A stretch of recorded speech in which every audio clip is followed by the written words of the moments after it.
Keep walking, keep on your toes, and don't stop talking about freedom. So get going, lots to be learning, lots to be knowing about people. Gotta reach them, see them right now. There are millions of Americans, almost all white, almost all Republicans, who somehow need to be deprogrammed. It's as if they are members of a cult, the Trumpist cult, and we have to be deprogrammed. Do you have any idea how we start that process, much less complete it? Yeah, I don't know. I'm a journalist. I certainly don't know how we can stop people. I know we can look to history, though. What ultimately breaks that power structure in the South is enforcement, right? There has to be consequences. And then once you get those consequences, I think then people have to take a second look at their actions, and they have to be much more afraid to do the types of kind of violence that we saw this week, last week, the violence that we've seen building, with what happened in Michigan, the violence that's being threatening now.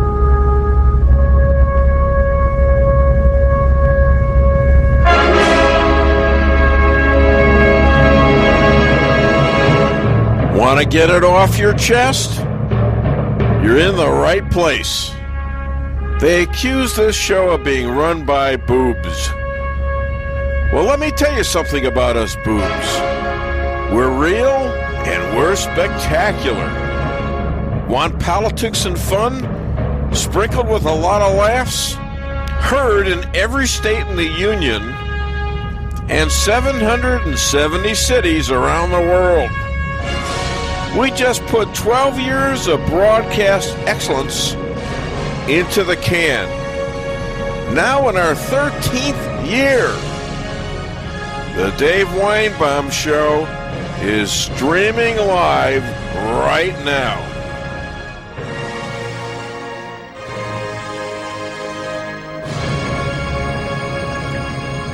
It's only 2 days into the Biden administration, and yet I think there's so much that needs to be contrasted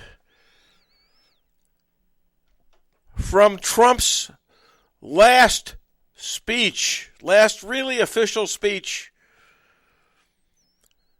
that it's just incredible. It's just incredible. 2 days versus 4 years. And I want you to be the judge. And I also want you to remember that God works in mysterious ways. He giveth and he taketh away. I want you to contrast this Trump last speech with Biden in the last 2 days. Hit it, please. As I conclude my term as the 45th President of the United States, I stand before you truly proud of what we have achieved together. We did what we came here to do, and so much more. This week we inaugurate a new administration and pray for its success in keeping America safe and prosperous. We extend our best wishes, and we also want them to have luck, a very important word. Most of all, I want to thank the American people. To serve as your president has been an honor beyond description. Thank you for this extraordinary privilege, and that's what it is, a great privilege and a great honor. We must never forget that while Americans will always have our disagreements, we are a nation of incredible, decent, faithful, and peace-loving citizens who all want our country to thrive and flourish and be very, very successful and good. 4 years ago, I came to Washington as the only true outsider ever to win the presidency. I had not spent my career as a politician, but as a builder looking at open skylines and imagining infinite possibilities. I ran for president because I knew there were towering new summits for America just waiting to be scaled. I knew the potential for our nation was boundless as long as we put America first. So I left behind my former life and stepped into a very difficult arena, but an arena nevertheless with all sorts of potential if properly done. America had given me so much, and I wanted to give something back. Together with millions of hard-working patriots across this land, we built the greatest political movement in the history of our country. We also built the greatest economy in the history of the world. The whole world suffered, but America outperformed other countries economically because of our incredible economy and the economy that we built. Without the foundations and footings, it wouldn't have worked out this way. We wouldn't have some of the best numbers we've ever had. We also unlocked our energy resources and became the world's #1 producer of oil and natural gas by far. Powered by these policies, we built the greatest economy in the history of the world. We reignited America's job creation and achieved record low unemployment for African Americans, Hispanic Americans, Asian Americans, women, almost everyone. Income soared, wages boomed, the American dream was restored, and millions were lifted from poverty in just a few short years. We confirmed 3 new justices of the United States Supreme Court. We appointed nearly 300 federal judges to interpret our Constitution as written. For years, the American people pleaded with Washington to finally secure the nation's borders. I am pleased to say we answered that plea and achieved the most secure border in U.S. history. We have given our brave border agents and heroic ICE officers the tools they need to do their jobs better than they have ever done before, and to enforce our laws and keep America safe. We proudly leave the next administration with the strongest and most robust border security measures ever put into place. This includes historic agreements with Mexico, Guatemala, Honduras, and El Salvador, along with more than 450 miles of powerful new wall. We obliterated the ISIS caliphate and ended the wretched life of its founder and leader, al-Baghdadi. We stood up to the oppressive Iranian regime and killed the world's top terrorist, Iranian butcher Qasem Soleimani. We recognized Jerusalem as the capital of Israel and recognized Israeli sovereignty over the Golan Heights. As a result of our bold diplomacy and principled realism, we achieved a series of historic peace deals in the Middle East. Nobody believed it could happen. The Abraham Accords opened the doors to a future of peace and harmony, not violence and bloodshed. It is the dawn of a new Middle East, and we are bringing our soldiers home. I am especially proud to be the first president in decades who has started no new wars. A nation is only as strong as its spirit. We are only as dynamic as our pride. We are only as vibrant as the faith that beats in the hearts of our people. No nation can long thrive that loses faith in its own values, history, and heroes. For these are the very sources of our unity and our vitality. What has always allowed America to prevail and triumph over the great challenges of the past has been an unyielding and unashamed conviction in the nobility of our country and its unique purpose in history. We must never lose this conviction. We must never forsake our belief in America. The key to national greatness lies in sustaining and instilling our shared national identity. That means focusing on what we have in common, the heritage that we all share. At the center of this heritage is also a robust belief in free expression, free speech, and open debate. Whenever I traveled all along the motorcade route, there were thousands and thousands of people. They came out with their families so that they could stand as we passed and proudly wave our great American flag. It never failed to deeply move me. I knew that they did not just come out to show their support of me. They came out to show me their support and love for our country. This is a republic of proud citizens who are united by our common conviction that America is the greatest nation in all of history. We are and must always be a land of hope, of light, and of glory to all the world. This is the precious inheritance that we must safeguard at every single turn. Now, if you want to hear more, that's just 6 or 9 clips out of a full speech. If you want to hear more, I have it on DaveWeinbaum.net. And, you contrast that between what he did in 4 years that Joe Biden and the censorship of social media has destroyed or tried to destroy in just 2 days. Now, I can understand that one president wants to have his executive orders go in line, but these seem to be pretty damn good ones, or am I wrong? I don't know what's going on, but, we have somebody on the phone, and I suspect it's somebody we know and love, so let's hit his song, please. Buddy, you're a boy, make a big noise, playing in the street, gonna be a big man someday. You got mud on your face, you big disgrace. Kicking your can all over the place, singing, we will rock you. We will rock you. Hi there, welcome to the Dave Weinbaum Show. JJ, what's your name and where are you calling from? Well, this is JJ from beautiful Rolla, Missouri, and I'm proud to be here, Dave. Well, you know what? We're in for a big treat. JJ is a 252-year-old man, just about as old as the United States of America, and he has literally tons of information and wisdom all under one tinfoil hat. Please, JJ, share some of your wisdom based on these trying times. Got to ask you a question first, Dave. Yes, sir. Did you ever think it was going to get this bad? I take a little different perspective. I was very depressed about this and still am.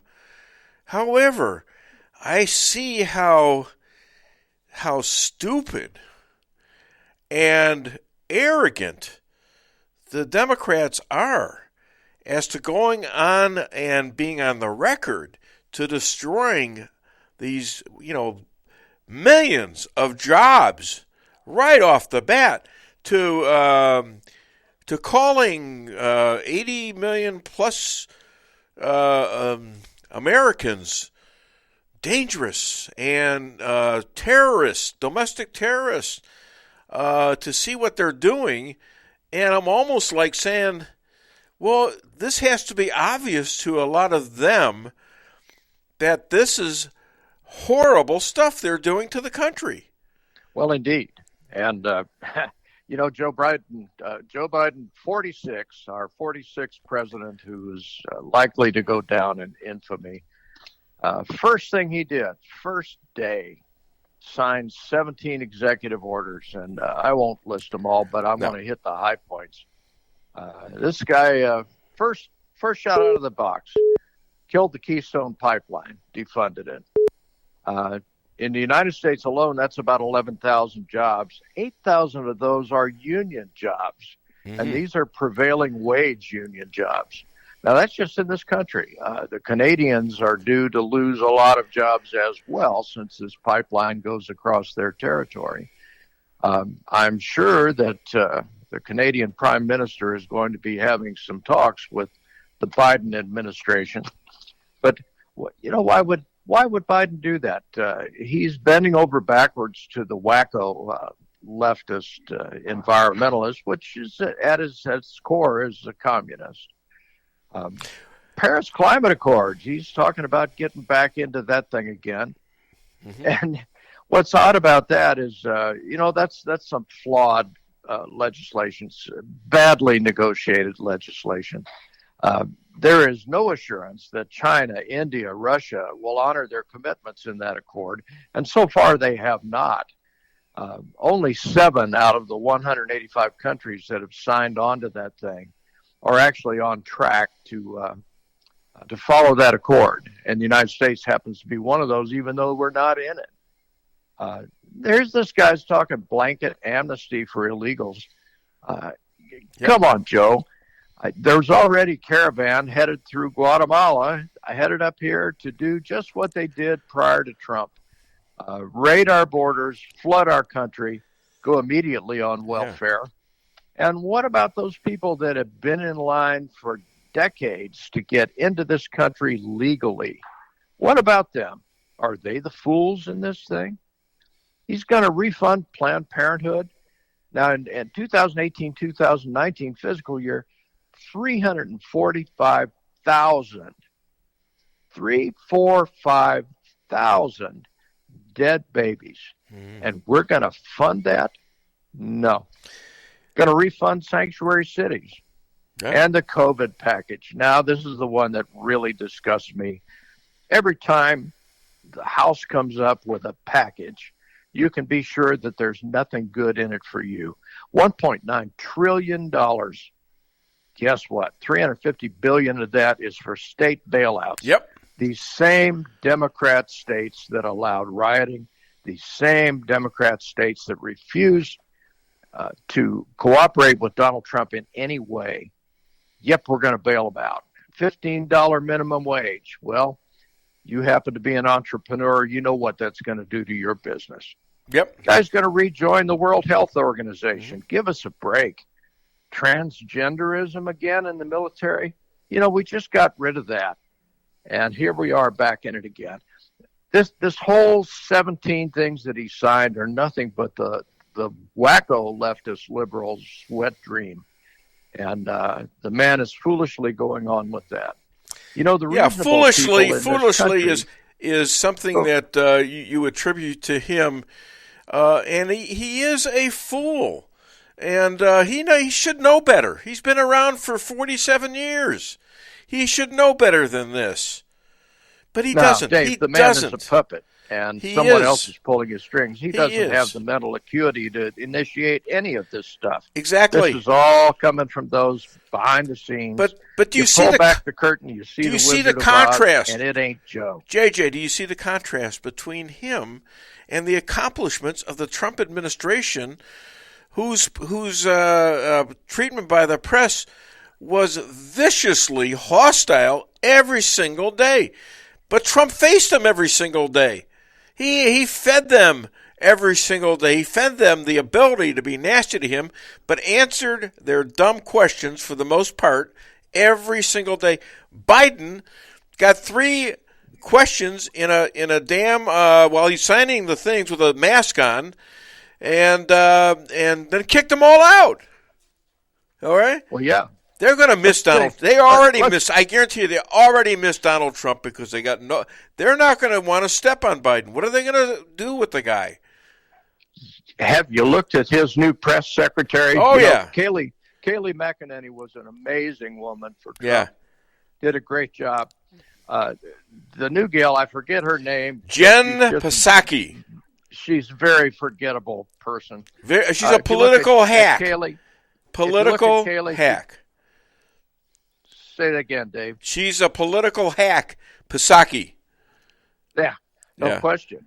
If you look at Kayleigh, she came out with a 3-ring binder, and she could beat you to death with the facts. OMG, was she good.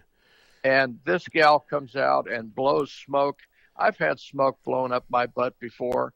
She's not really doing a very good job of it. She's coming off as the hack that she is, a Biden stick up there and say whatever lies the folks pulling the strings tell you. I'm telling you, I'm disgusted, Dave, by this regime. I intend to oppose this regime. When Joe Biden comes out and says we've got to have unity, yeah, Bubba, I'm going to give you the same unity that you gave Donald J. Trump. Well, his style. Wait a minute now. His unity is we need us Trump people. We need to ask for forgiveness because we are terrible people because we lied. You see, according to him, we're the liars, and we can't repeat that lie. And because of them claiming that we lie, we have to be investigated as domestic terrorists. This is their style of forgiveness. It's not worth it. That, Dave. I'm not. I wasn't born an American citizen to live through that. All right. It is worse than that, Dave. Yeah. Jews have been persecuted. Yep. Guess what? In this country, Christians are fixing to be They're persecuted as well. they're on the Everyone will menu. not comply. The Jews and the Christians, and especially the Christians right now, conservative Christians, they are on the menu of the left. I wonder if the left realizes how many of us are armed. I think they do, and I think they're making a fool's journey into this personally, because they're not going to have the power they think they do over the left. The left is over the Christian right. It's one thing to pick on a few Jews. There's only 7 or 8 million of us out here. There's got to be 80, 90 million good Christian conservatives, and they're going to go after them. They're out of their minds. I'd bet more, about 150 million. Yeah, okay. And even the Democratic ones ain't going to take it. They're not going to. The Democratic Christians, which I believe are leaving the Democratic Party in hordes, and I believe this will even prompt more of them to go the other way. This isn't their party. I would love to see that statistic. I haven't seen it yet. My gut tells me that they are leaving in droves, but I don't know if anybody's put a metric to that yet. No. I know this. Yeah. I hang around with some pretty right-wing folks, and admittedly so. The consensus among us is, nope, we're not going to take this. Yeah. Well, that's the mode, and we're going to be talking about this. By the way, JJ, we had some riots the other day, but they weren't from from where they were supposed to be from. They were from Antifa in Seattle, in Portland, places like that. How could that be? Wait a minute, Antifa. We thought they were peaceful. We have a scoop on that, though. Came from JP Maxwell. Now you see, you got the JJ and the JP thing going, and you're screwing me up, guys. So one of you's going to have to change your names, and it's got to be you because he's 252 years old. He has precedence. I will definitely kneel to so him JP on that one. has a scoop. So hit it. So this is really interesting, and I couldn't hardly believe it myself. I had to go try this out, and it works. If you type in Antifa.com, it automatically redirects you now to whitehouse.gov. How's that? Perfect. That's just How is that? Perfect. So now we can actually impeach Joe Biden right now because he is sponsoring terrorism. He is sponsoring terrorism, and they tried to take down an ICE office in one of the cities they were in. Federal property. That's federal property. Okay?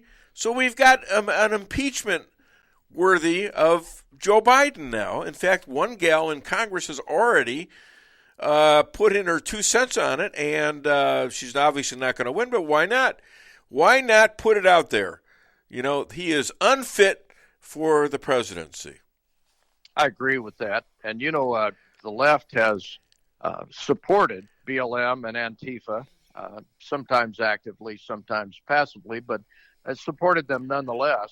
Oh, yeah. And here, the day after Joe Biden's inauguration, we've got Antifa, BLM folks that are rioting against the Dems. Yeah, so isn't that something? You've opened Pandora's box. These Yeah. folks aren't going to go away.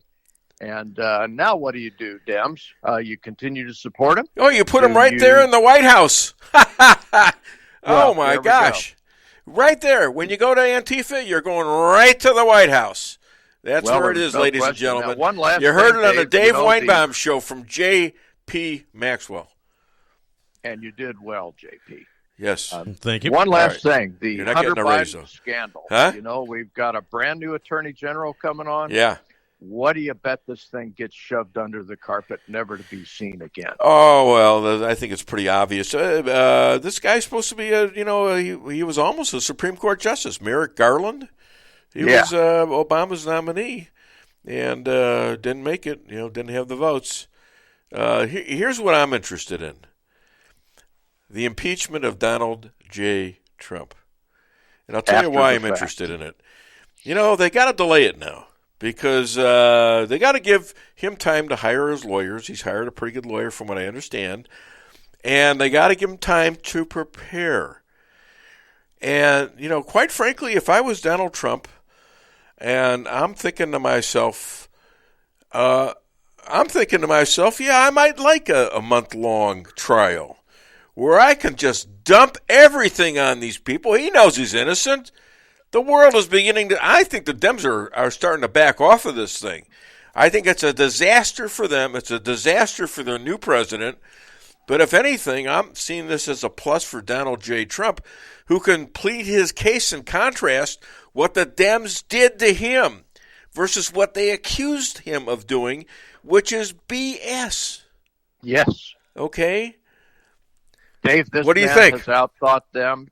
This man has outthought them at every single corner. They're playing 2 moves ahead. He's playing 8 moves ahead. You can't beat somebody. Now, maybe like that. so, but I will say this.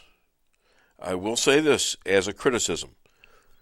He knew he was going to get cheated, right?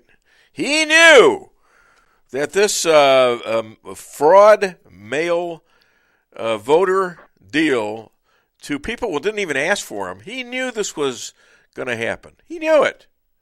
I'm thinking to myself now, gee, what would I do if I was in his position? And this is second guessing. Really, it's first guessing, because I got a good friend whose son is a congressman in Illinois, a Republican congressman in Illinois. And you know what he did? We know what he does when he goes out there. This is all Democratic territory. He sends lawyers out to these voting places. My question is this. Why didn't the smartest guy in the world, Donald J. Trump, have lawyers out there in the middle of the night of Michigan, of Wisconsin, of Pennsylvania, of Arizona, of Nevada? What the hell was that about? And what about Georgia? Where were the people who could have witnessed this and could have stopped it?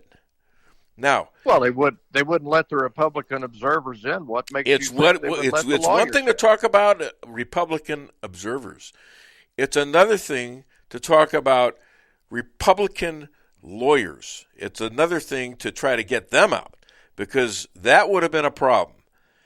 To me, I'm a little leery of that. I'm wondering if he just, and trying to prove it after the fact, almost impossible. I agree. A lot of the evidence. So that's what I'm saying from my experience, from my good friend, whose son happens to be a congressman in Illinois. I think that's where I'm coming from. Well, you make a very good point, Dave, and I don't have an answer for that.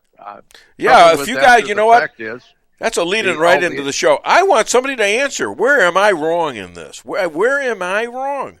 And I know that kind of puts the blame a little bit on Donald J. Trump, but you know what? I'm seeing that at least partially that's true. I think he thought he had it won. How can you think about that when you know people cheat? Anyways, JJ, thank you so much for being a star in the Dave Weinbaum Show. As always, you are the opening act and forever will be. And you'll probably be 350 years old, and somebody else, maybe one of my great-great-great-grandchildren, will be running the show then, and you'll still be on it. God bless you, Dave. Love your show. God bless you, JJ. Love you as my opening act and love you as a friend. All right, ladies and gentlemen, JJ Bradshaw. Yeah, thank you for that. Okay, so we're down, and we had a pretty good utilization of time. Now let me tell you the phone number of the show. Let me give you a little brief introduction.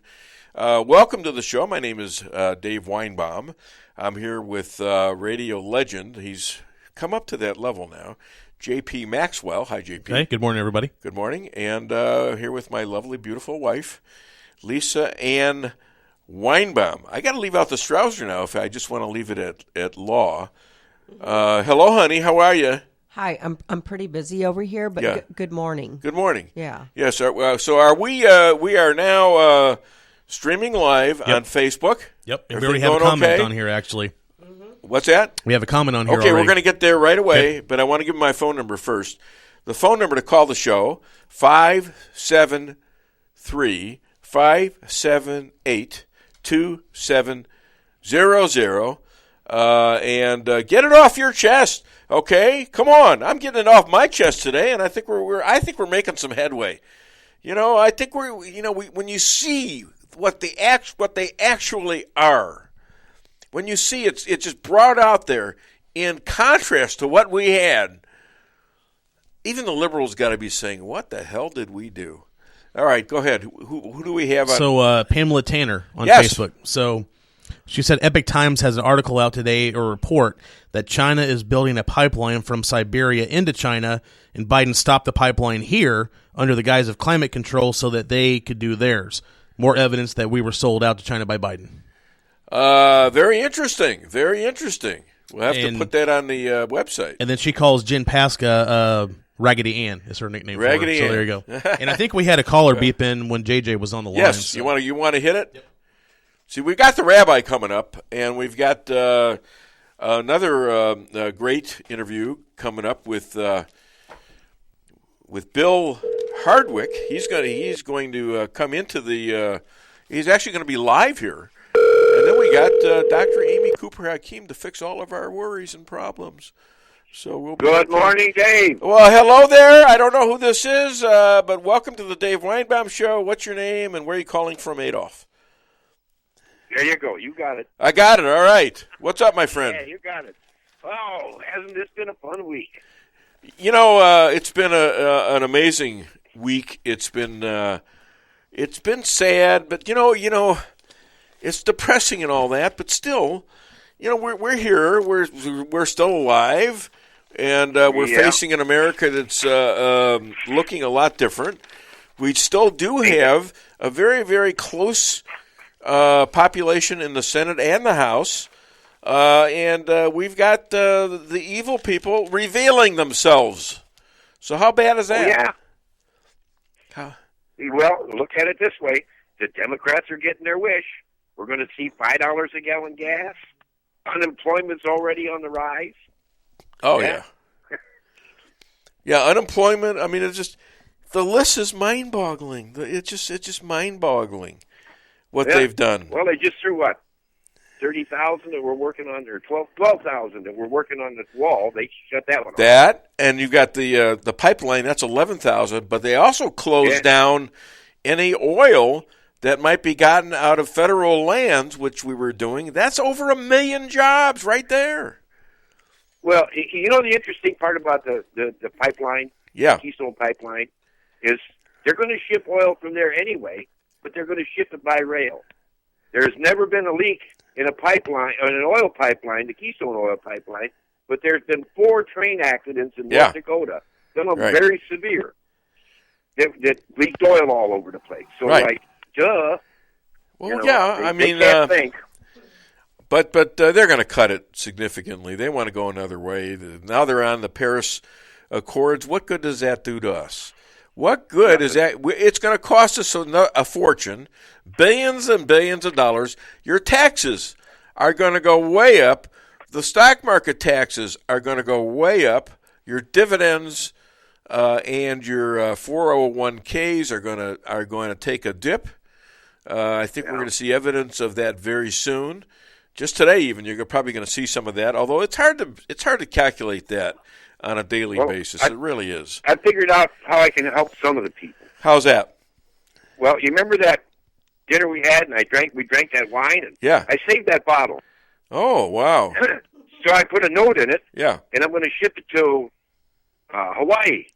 They're going to put it in the ocean and send it off to Gilligan's Island and tell them to stay there. They're better off. You are just such a kind person. You're always thinking about others, and you're saving the world at one half bottle of wine at a time. That's what I like about you. That's what I like about you. Oh man! By the way, we're having Bill Hart. You know what a cow is that doesn't have a calf? What does a cow have that doesn't have a calf? It's a heifer. What is a cow that doesn't have a calf? It's a heifer. Lisa says it's a heifer. Is her mic on? Can you hear Lisa? Can you hear me? Yep. All right, good. Nope. It's heifer? decaffeinated. Oh, okay. I think we already had that on, but I like that. Why did the umpire call everyone out? Because he was inside? No, he was all thumbs. Yeah. Alrighty. Hey, there was some good news when Trump. Wait a minute. What the hell's the matter with you? That was pretty damn good. He didn't respond positively enough for me. I know, because he was focused on his joke. You see, it's all about his joke. I get it, but all right, go ahead. There was some good news. There was some good news when Trump left. What's that? My understanding is in the White House they were playing Frank Sinatra's song real loud. Yeah. I did it my way. Oh. Yep. Yeah. Anyways, now we're doing it. Now we're doing it China's way. You know, what kind of computers do comedians have? Oh, funny ones? No. Laptops. All right, enough, laptops. My friend. Yes. There you go. Oh, see. All right, there you go. All right, I think you like that one. Yeah, that was a good one. Thank you very much. Yours were very good, too. Anyways, go work on your material. Thank you so much. Hi to Joanne. Same to you. Hopefully Thanks. We'll have better days. Okay. Hi, Joanne. Wait, she's not here. That's Lisa. All right, thank you so much. All right. Yep. Bye. See you, Adolph. Thanks for calling. And if you want to be a star in the Dave Weinbaum Show, call 573-578-2700. And we need comments on Facebook. All right? You can even do it on Twitter somehow, I think. Yeah, but I have another one on Facebook. Let's hear it. So I think he might be a new listener. I'll have to find out. Michael says that his question is, and Dave, you already kind of commented on this, how was it on the voter fraud issue that Trump, who's the most powerful person, couldn't get the FBI or the DOJ to investigate the fraud? If the shoe was on the other foot, they would be demanding arrest and knocking down doors to get the information. Well, if there's fraud and they're involved in it, that would be why they're not looking to investigate, and I think that's part of what it is. They'd be looking into themselves. But yeah, right. So you're going to answer the questions, too. Well, just my own opinion. Okay, all right. So, okay, yeah, that's about right. I mean, we know they're crooked. The FBI is crooked. We know we have a two-tier legal system now. There's no question about it. And he was trying to fix that. Okay, we have a two-tier system set up. We know that the first impeachment, the first attempted impeachment under the Mueller investigation with the Russian hoax. It's all a hoax. The FBI knew it all the time. The FBI on the second actual impeachment, which was allegedly Trump's call to the Ukraine president, which was totally fine, totally innocent.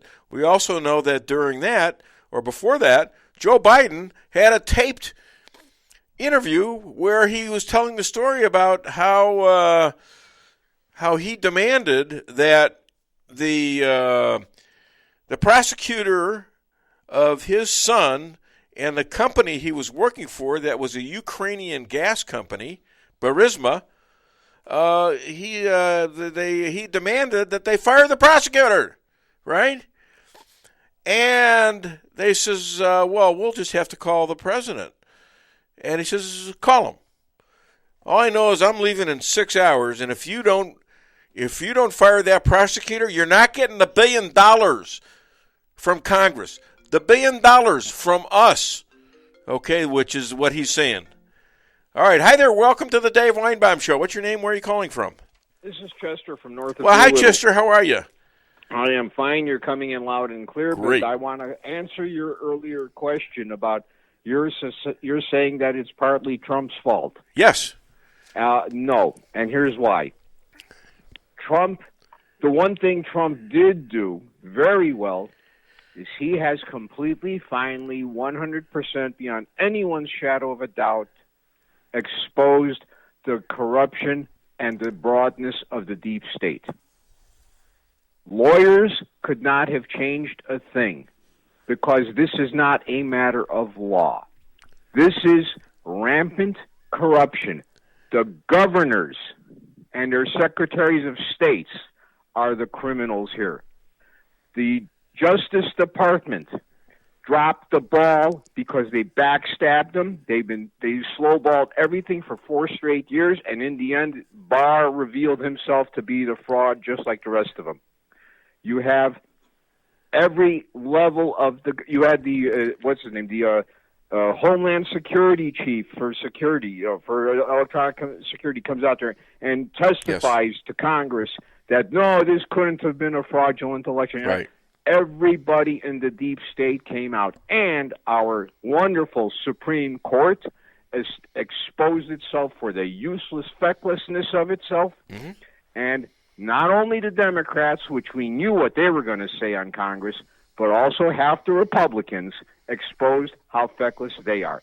There is nothing Trump could have done other than what he did do, or he could have, like, what could he do? A mass insurrection? He can't arrest Nancy Pelosi, I didn't Chuck say that. Schumer, the Penguin. What I'm saying is he could have had we're not talking about having people present who are just local guys. We're talking about him having observers who were legally connected to him. And I'm not saying can you afford to pay out of your pocket? Hold your horses. I'm not saying that he could have won still. I'm saying it would have been another good move for him to do that. And I know people who have done that via their own son. I know the story, okay? It's one thing to do it locally if you think your school board election is crooked. This is a congressional that Trump could have gotten election. That many lawyers that far across the country, because the whole thing was, you cannot fight the entire federalist, not just the federal, but the federalist government when all of the states individually are as corrupt as this. Well, that's your opinion, and we're going to have to. I don't know whether it would have worked or not. You better stop trying to put the blame on Trump, and you better focus where the enemy really is. Yeah, and I'm beginning to think he's just north of Doolittle too. It was your fault he lost. Now I'm going to hunt you down. I know. You'll know where to find me. Day. All right. Yeah, you have a good weekend, by the way. It's always a pleasure to talk to you, you schmuck. Anyway, did you hear that last part? I don't know. Hi to Martha. Yeah, call us up and tell me what you think. Did Trump do everything he could to win that election? My opinion is he could have tried some more things and tried things that other people have done successfully. Okay? And your opinion could be, sort of like Chester out there in Doolittle, but or north of Doolittle. I don't want to pinpoint him too much. Or it could be something else, And then Pam made another comment on Facebook about how, the swamp is really deep and wide, and not only did Barr reveal himself, but so has the Supreme Court as well, at least to this point. Yeah, the Supreme Court definitely is a disappointment, and, they have their charter is to protect the Constitution. That being said, courts don't want to get involved in the political process. I get that.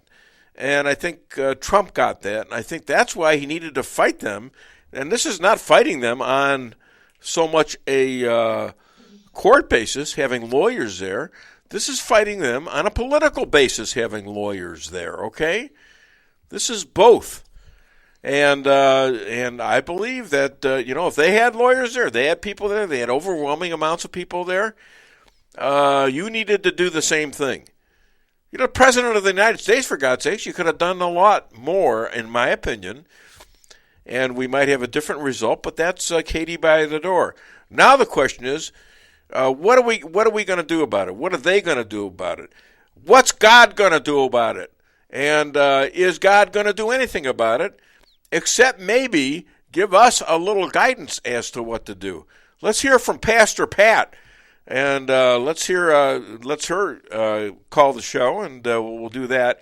I think right now, however, excuse me. I think right now we're going to take a little Sicilian moment, and then maybe play the rabbi.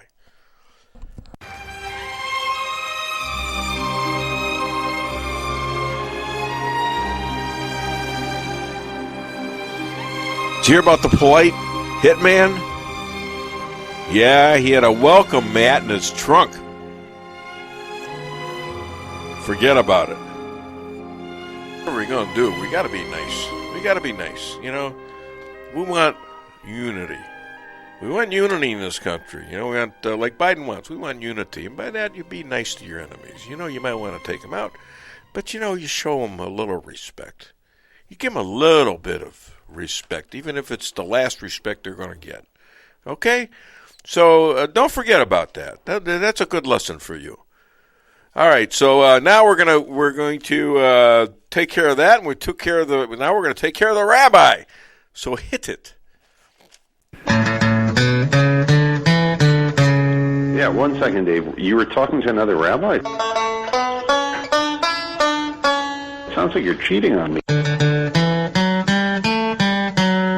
No, actually, I'm cheating with you on him because he was the first rabbi. Listen to this. I got rabbis fighting over me. This is kind of weird.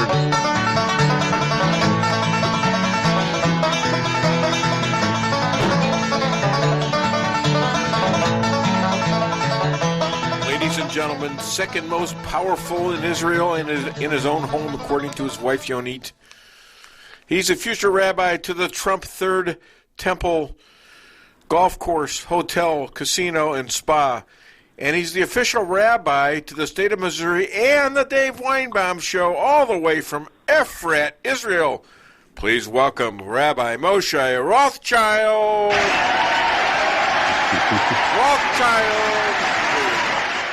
Hi, Rabbi. Hi, Dave. How are you? I'm good, thanks. I'm better. Thank you very much. Hey, the Lord giveth, and the Lord taketh away. Has the Democratic Party become Pharaoh, a challenge to God to make them his servant? You know, it actually says in the Bible, a new king arose who didn't know Joseph. I actually read the verse a little differently. It says a new king arose, and he didn't even realize his name was Joseph. Okay. Well, you took my serious question and turned it right upside down. Thank you very much. So is the Democratic Party and Biden like Pharaoh?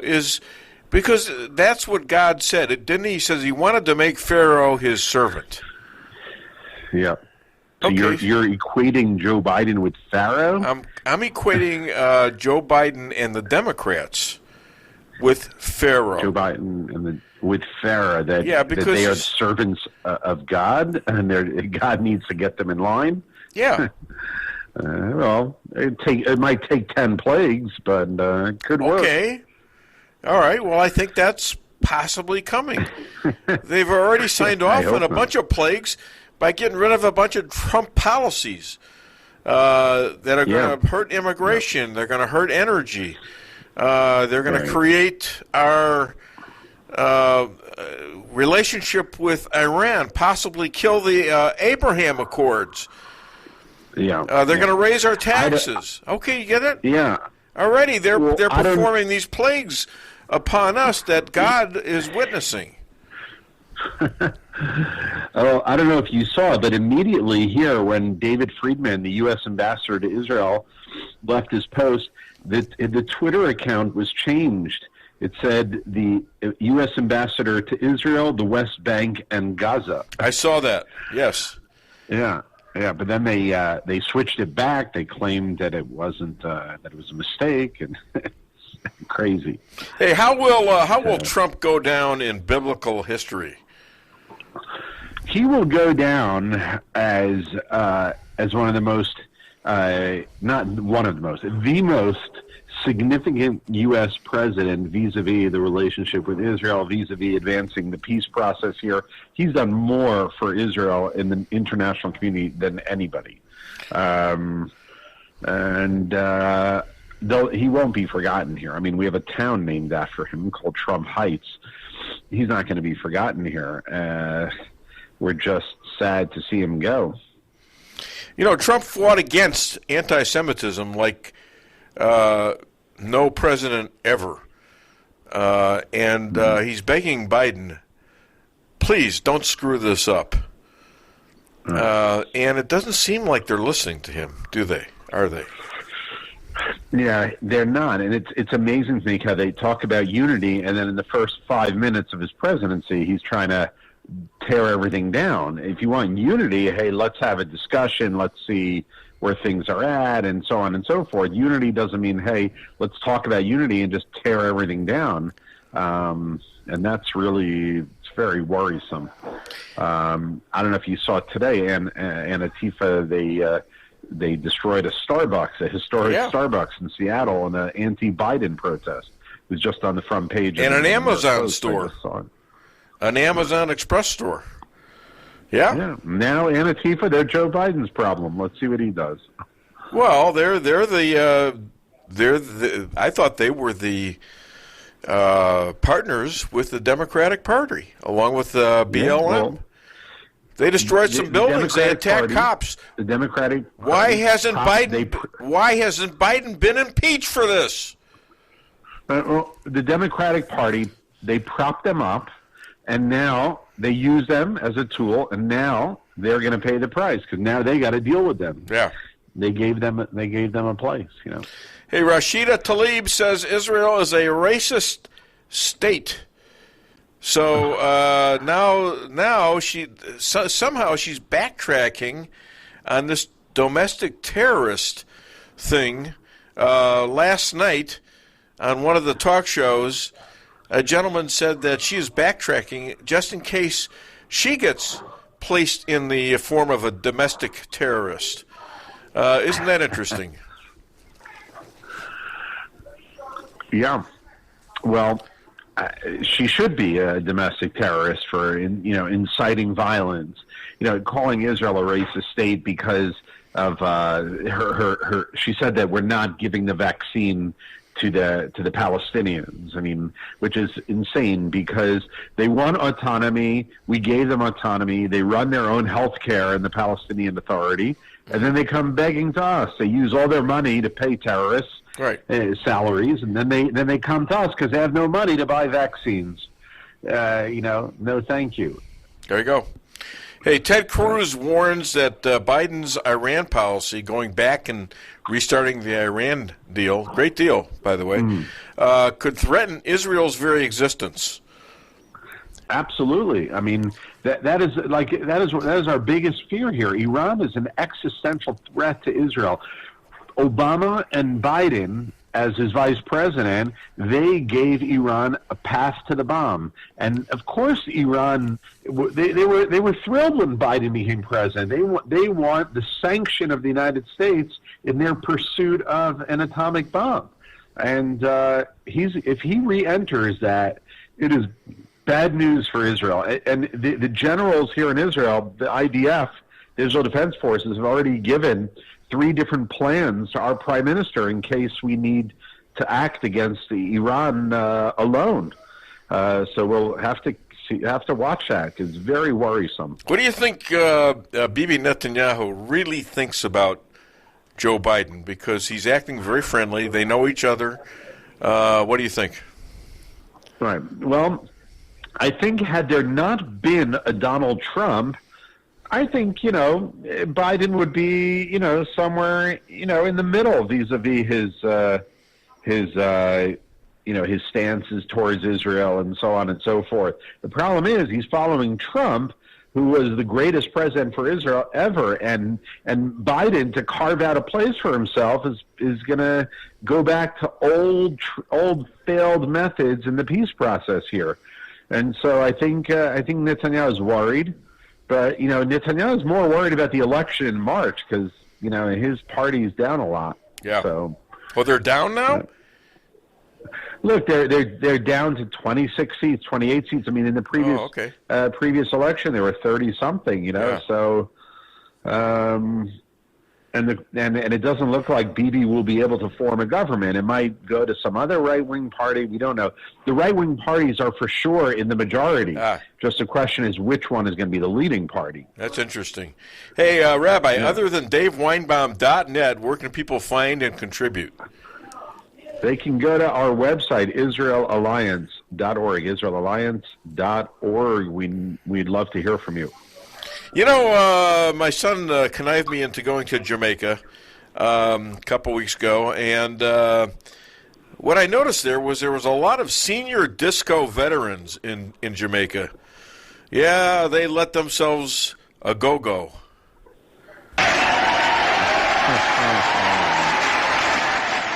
righty. Rabbi, thank you so much. That didn't get crickets? Really? No, well, you didn't laugh fast enough, apparently. I thought it was pretty good, so I had to give him that one. All right. Thank you, Rabbi. Right. Shabbat shalom, my guys. friend. Shabbat shalom. Take care, guys. Thank you. Bye-bye. All right. Bye-bye. All right. Well, I guess this is good timing right here. This is amazing timing because we have our next interview just walked in the door. And we don't do a lot of live interviews, but here's a guy that's dressed in it's almost like a tuxedo. What the hell are you wearing anyways? By the way, there's the microphone. Speak into the mic. Yeah. And so introduce yourself. My name is Bill Hardwick. I'm a representative of the Missouri House of Representatives. Don't say it. It's 120. Don't tell me. 122. Correct. That's right. 122. All right. Good. Yeah. Super. So how are you? I'm doing fantastic. A lot going on up at the Capitol and federally and nationally, and just trying to figure out how to compartmentalize it all. Now, did Missouri, did the Republicans extend their power in the Missouri State House? The Republicans lost one seat, but they still have a supermajority. Okay. So I think we're at 114, 115. And so obviously with Parsons, you have the governorship. Yeah, that's right. Who's the lieutenant governor? Mike Kehoe is the Missouri lieutenant governor. And he's also... he's pretty solid. He's conservative. Yeah. He was a member of the Senate. He had that company in Jeff City, the car dealership. And he's got a farm over there kind of in the Pulaski County area, but kind of by Jerome. So now, is your district mainly the Fort area? It's mainly the military base. That's right, Waynesville, St. Robert. And you were you're a veteran, right? I am. Yeah, I was in Iraq. I did route clearance there and combat engineer and counter ID stuff. Wow. How do you feel about the National Guard? The 20, probably about 30,000 of them, standing guard at the Capitol. And then getting sent to a parking garage to sleep with two porta potties for maybe a 1,000 or so of them. What the hell is that? Yeah, right. Well, soldiers are probably for soldiers' point of view, they're probably used to having austere conditions or to doing not being comfortable, figuring out where to sleep. Right. From our point of view, how we treat our soldiers, it's probably not the best way to treat them. Yeah. I'm not sure what the guardsmen were doing at the inauguration at the Capitol. It seemed like there was nobody there. There wasn't an invasion from the Soviet Union or an alien invasion, right? You just had tens of thousands of troops standing guard for what, I'm not really sure. But they were there, and that's what guardsmen do. And how did you feel about the FBI investigating mainly white National Guardsmen who might have been Trump supporters and or said things on social media that maybe pretended to being Trump supporter? How do you feel about that particular way to investigate based on race? I mean, have you now or have you ever been a supporter of Donald Trump, like Joe McCarthy would ask? Sure sounds like it, doesn't it? Yeah, it sounds a lot like have you ever held this political position or had this political association? And we've already got to the point where we're criminalizing that. A couple of those guard soldiers were arrested, and they may have been involved with some extremist groups, but they had committed no act, right? And so there's always been a principle of the law that we don't criminalize people that have bad hearts or who are bad people. We criminalize bad actions toward others.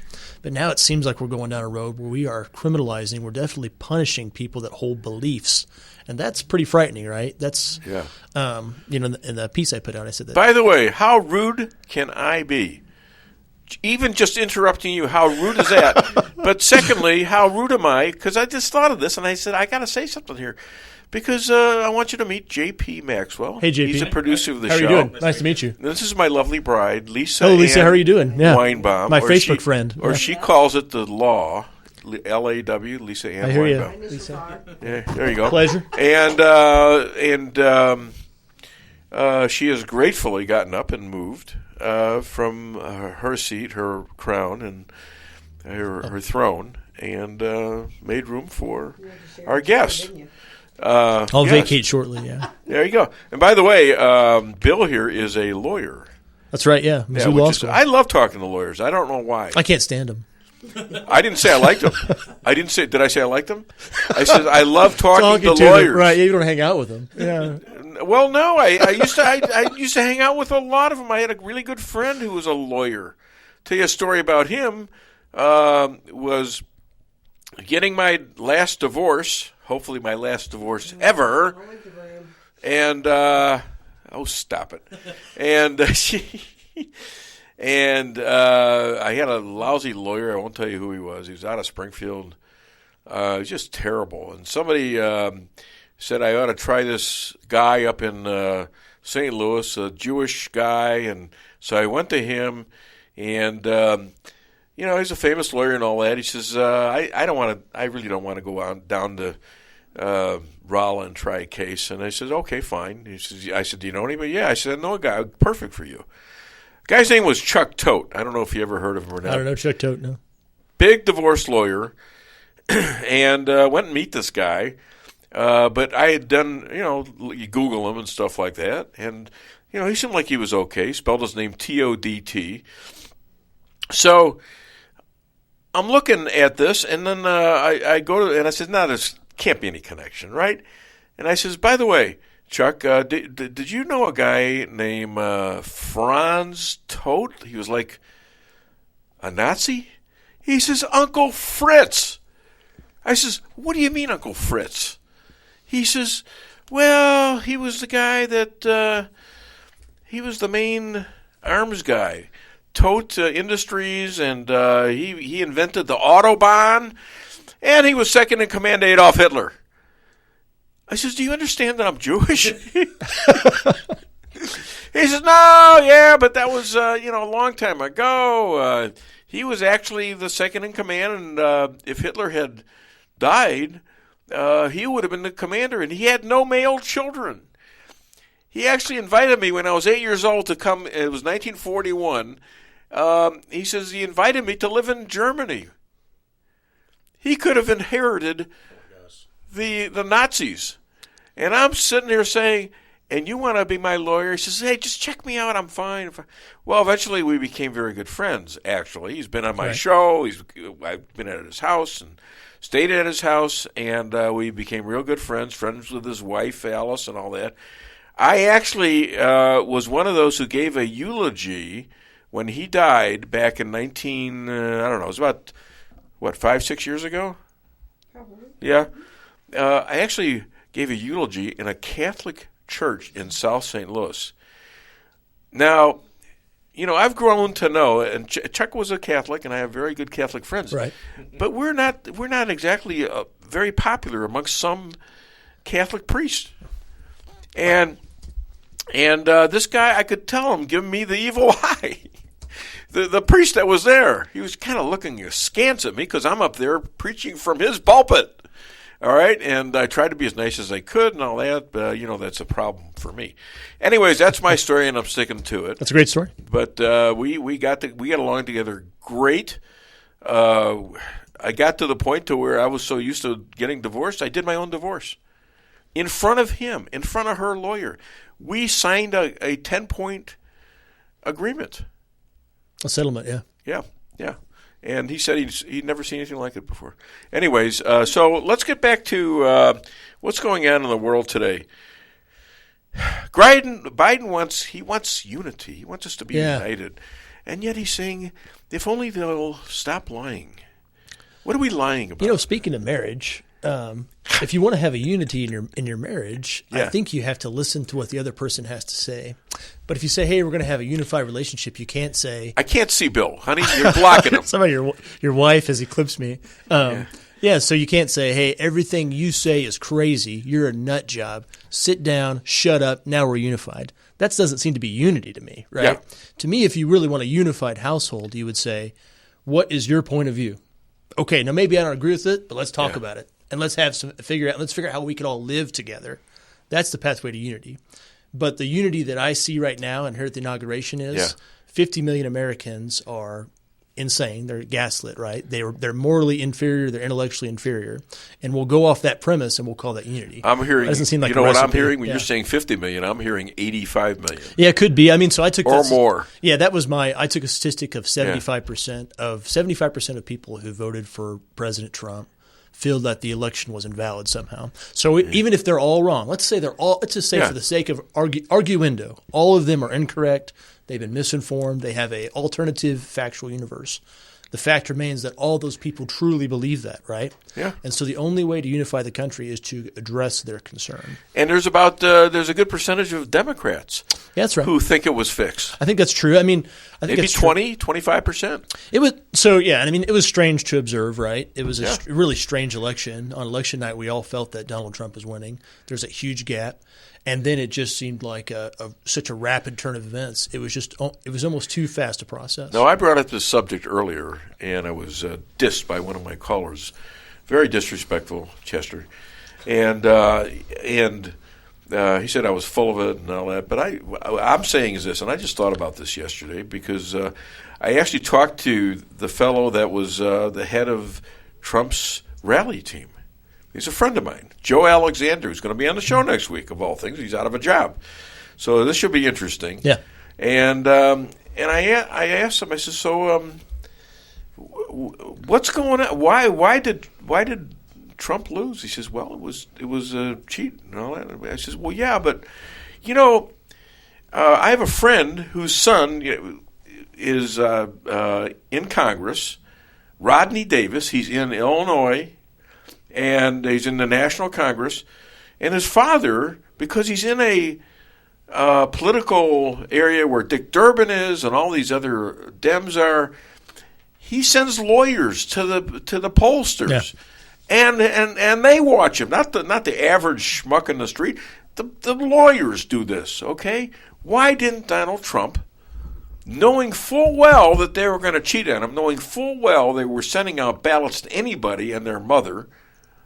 And why didn't they have legal representation at these polling booths? I read a couple first-hand accounts of some attorneys. I don't know how many attorneys are present that were there in, I think, on the ground in maybe Pennsylvania, and who observed some things that were irregular.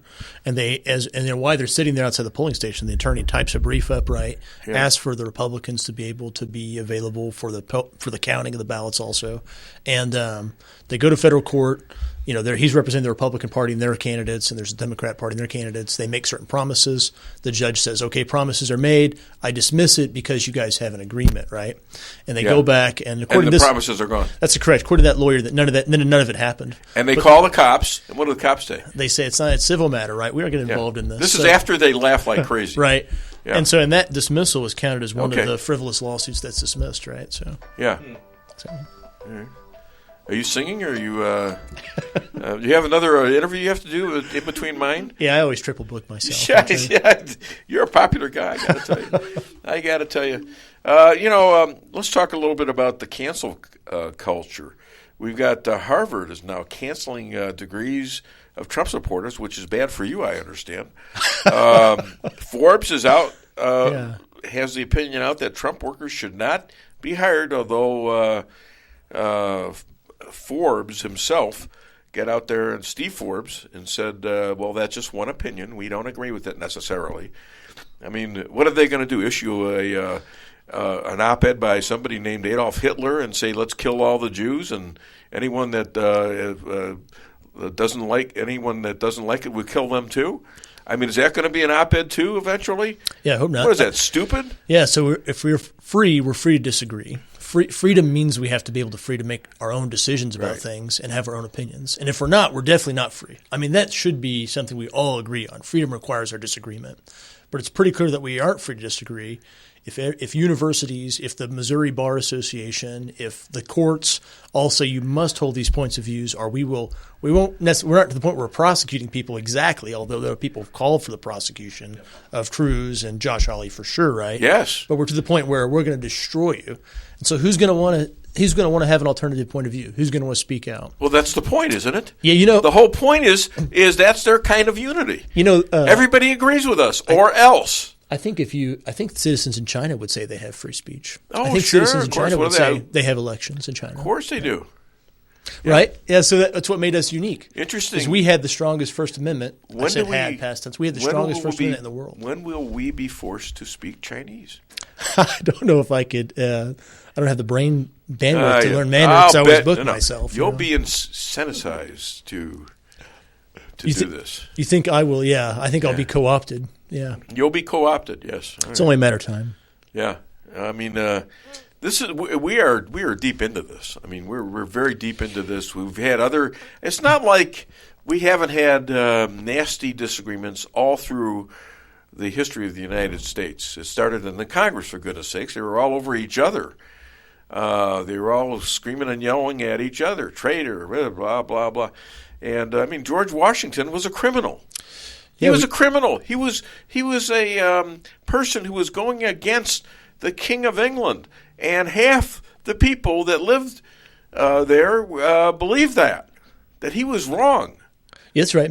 America's always had controversy and struggle. I mean, we've never really, as a country, felt like we knew the right way. Just one course prevailed. There's always been a tremendous amount of controversy. I mean, from my point of view, and I've really thought about this legally. Okay, what makes you president?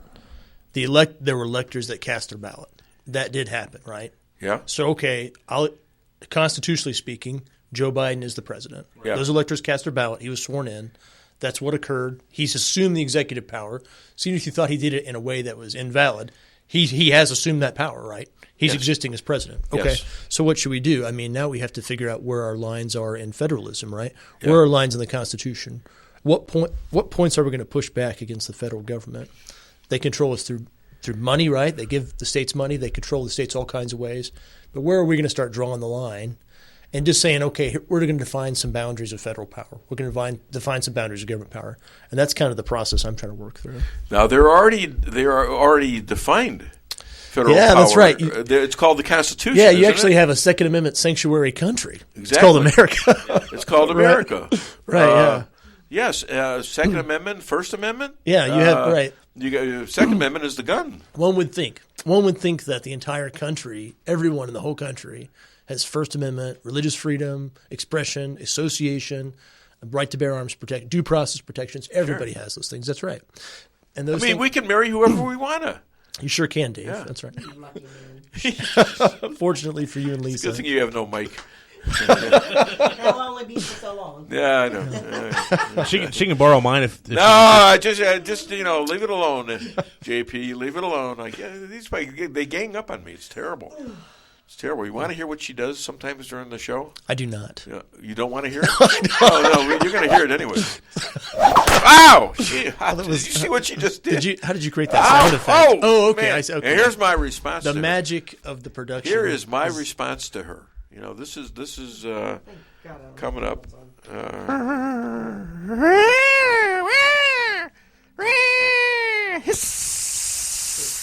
You can't hear that, can you, Lisa? No, but I know what she knows what he's doing. Okay. She knows what it is.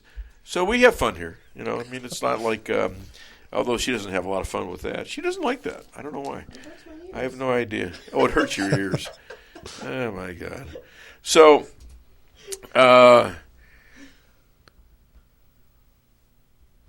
we got the cancel thing, and that's not just. It's not just they're going to cancel degrees and things like that. They want you jobless. They don't want you to have another government job. They want you to not be able to fly on planes. Okay, they're trying to do that to Cruz, and they're trying to do that to Hawley. Yes. Now, do you know Hawley? I've met him before. I've talked to him. Okay. Yeah. I think he's sincere in his belief about the Constitution.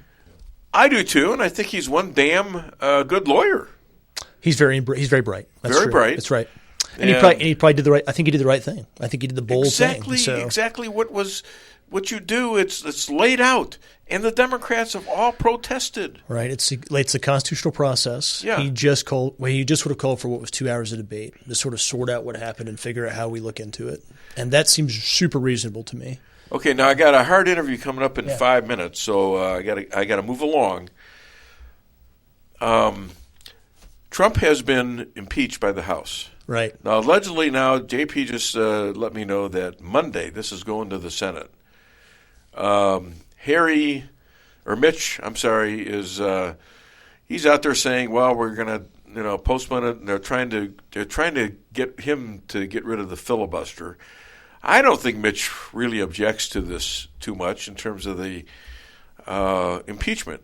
And I'm thinking by February, maybe that's a great time for Donald Trump. What does he care now? Really. Yeah. Why doesn't he go in there with full guns blasting based on his new lawyer, based on all this information that he has uncovered and declassified about the hoaxes and all the other scams the Democrats have done?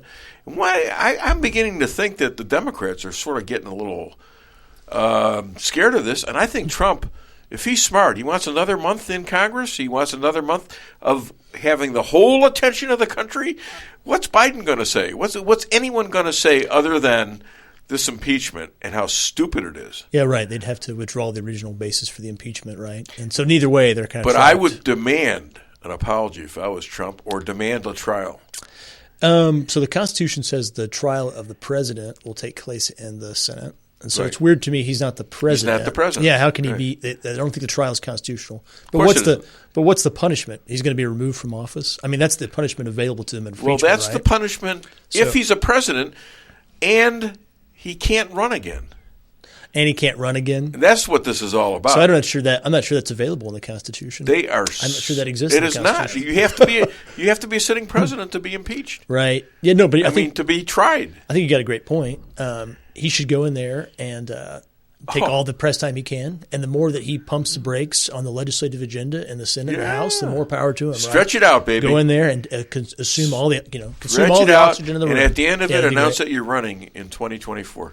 Whatever he needs to do to go in there. Yeah. Let's just have a 4-year impeachment trial. I'm all for that. Yeah, there you go. Keep him busy. At least a 2-year till November 2022. Yeah. Bill, where can people reach out to you? Yeah, find me on Facebook. I'm an elected official now. Bill.Hardwick at house.mo.gov. My official email. So you just email me there. Do there. that again because... Yeah, that's right. I messed it up. Bill.Hardwick at house.mo.gov is my official email. Find me on Facebook. Find me there. I'm always at the Capitol. And I always love talking to people about what we should do as Missourians. So, I was going to be a lawyer, but there's no. What was I going to say? You lost your appeal. Yeah, I was going to be a lawyer, but I lost my appeal. How stupid! I was leading into another one. I wanted to be a tailor, but I wasn't suited for it. It's not bad. Ladies and gentlemen, I want to thank Bill Hardwick. Go ahead and answer it. I want to thank Bill Hardwick for being a guest on the show. And maybe we can do this again. And you're welcome to stay if you want to. No, I'm a double book, so I'm going to go. You're double book? You're a popular guy. Thanks for the time, David. Yeah, I hope we can do this again. Yeah, it was fun. I like you. You're a good guy. Yeah, see you guys later. Despite what I said on the phone, he was listening to I had the phone open, and I was talking about some other person that was that was on the show. I thought you called me back. And that was awful. It was like, and I says, that schmuck was. And it wasn't you. I was like, "Well, Dave, I won't come back if you don't want me to." No, I was, and then I was in the next breath. I was saying, "But I like that Hardwick guy." You believe that? I guess so because he's back. All right, thank you so much. See you guys later. All right, you take care, buddy. Here, we'll do one of these. All right, pal. Thanks. See you later. Okay, hi there. Welcome to the Dave Weinbaum Show. What's your name? Where are you calling from? Yeah, Lee from Richland. Yeah, Lee from Richland. What's up, my man? Yeah, I don't know what they're all worried about Trump running again. They say he wouldn't get no votes. So what's the problem with that? Isn't it if interesting? He's going to get voted in. Why are they worried about it? Because they just want to. They're stupid. What do you want me to say? They're just stupid. Right, yeah. Isn't it stupid? They're going to take up. They're going to take up another month of the first year of the Biden presidency to redo this stupid thing, and they got no case. They have nothing. They have nothing. Except now Trump could come in and just lay it all out for him. His defense would be their hoaxes and their lies and the FBI's lies and the State Department lies and the Mueller lies and the Barr lies, okay? So, I don't think he has anything to lose. I think this is one way of him getting revenge on the deep state. What else are they going to do to him? I'm ready for another party, and hopefully we can get enough of the good Republicans to jump to another party and let the rhinos have their rhino party and the Democrat party. It's I wasn't ready to go to another party earlier. figured it would pull away from the votes, but I think it's to the point now where it's going. Well, you could be right. Listen to me. I hate to bother you. You can, Lee, call me back. I have a set interview right now. So okay. Okay. Thank you. Appreciate the call. Hi there. Welcome to the Dave Weinbaum Show. I believe I know who this is, but we're going to play your little song. Hi. How are you? I know who it is. Doing well. Okay. We don't have to take your fingerprints or anything like that, and you are welcome to the show. We're not going to ask you who you voted for. Okay, hit it.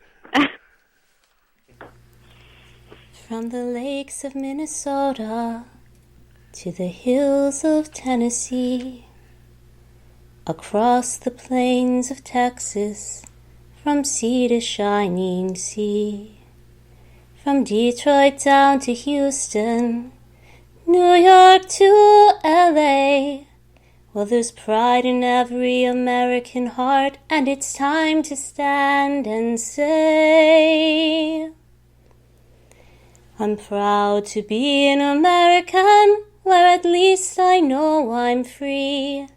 And I won't forget the men who died who gave that right to me, and I'd gladly stand up next to you and defend her still today. 'Cause there ain't no doubt I love this land. God bless the USA. Bad boss expert, turned political therapist, author, motivational speaker, ponderer, and the official shrink to the Dave Weinbaum Show, all the way from Boca Raton. Please welcome Dr. Amy Cooper Hakeem.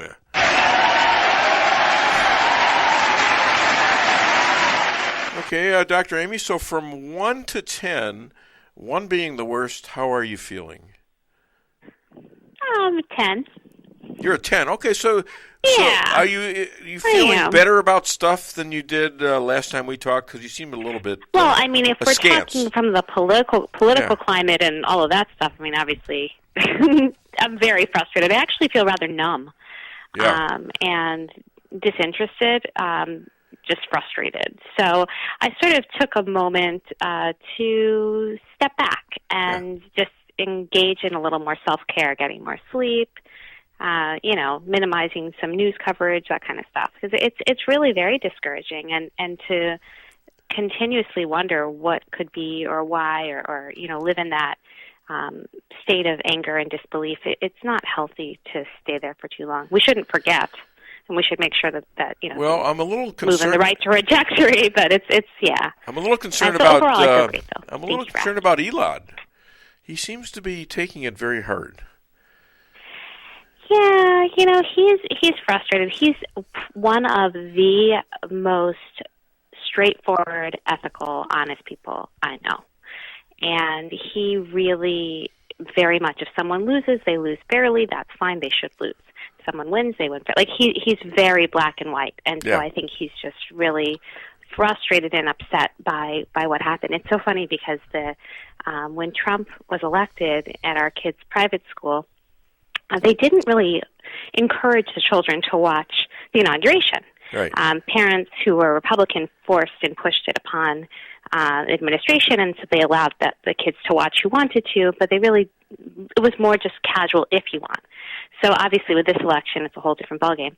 And so it was really interesting because our kids did not watch the inauguration. Wait a minute. No, I want to get this clear because you're saying now that they were kind of forced to watch this inauguration, and they weren't really forced to watch the other one. It was more of a promotion, so an encouragement. They weren't forced to do so. But we allowed our kids the option. They asked us what we thought, and by the way, and I think part of the reason you asked how I'm feeling, the reason I'm feeling fine and great is because that's my persona in general. I'm very positive. I prefer to live each day with that instead of, I could tell you my sad and sad stories and issues and problems. But at the end of the day, that's not going to help me to move forward in a positive light. And we have to learn from the past so that we don't make those same mistakes moving forward. And if we do that, then we can get up each day feeling a little bit better. And I would love to meet the Trumps. I mean, now that they're in Florida, I'm feeling They're pretty right down cool. the road from you. They I are was right. feeling a lot. I thought it'd be so cool, if Ivanka and her family could come hang out. Well, listen to this. Now, here, let me tell you a little bit about what happened to me yesterday. I'm sitting around doing show prep, and it's about 10 in the morning, or no, it's about 9:30 in the morning. I'm getting ready to go to rehearsal with J.P. Maxwell over here, and I get a notice from a guy whose name is Joe Alexander. Well, I know this guy. He is the guy that runs all the Trump rallies. Okay. And so he wants to talk to me. So I said, well, I'll be available about 1:30. He said, all right, I'll call you at 1:30. I said, and I'm trying to figure out what the hell does he want?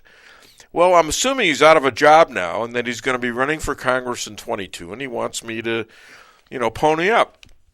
So I'm thinking of things I can demand of him. And I was going to demand of him that he gets Trump on my show for a half an hour.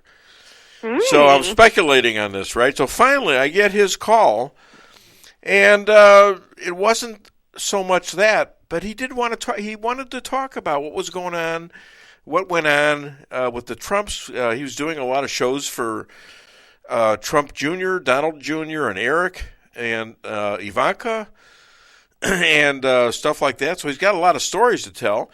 And so he wants me to speak to some guy. He's now a consultant for somebody. He wants me to speak to a guy about, my stores and all that stuff. So I said, all right, I'll do that. I says, but you will be on my show next week.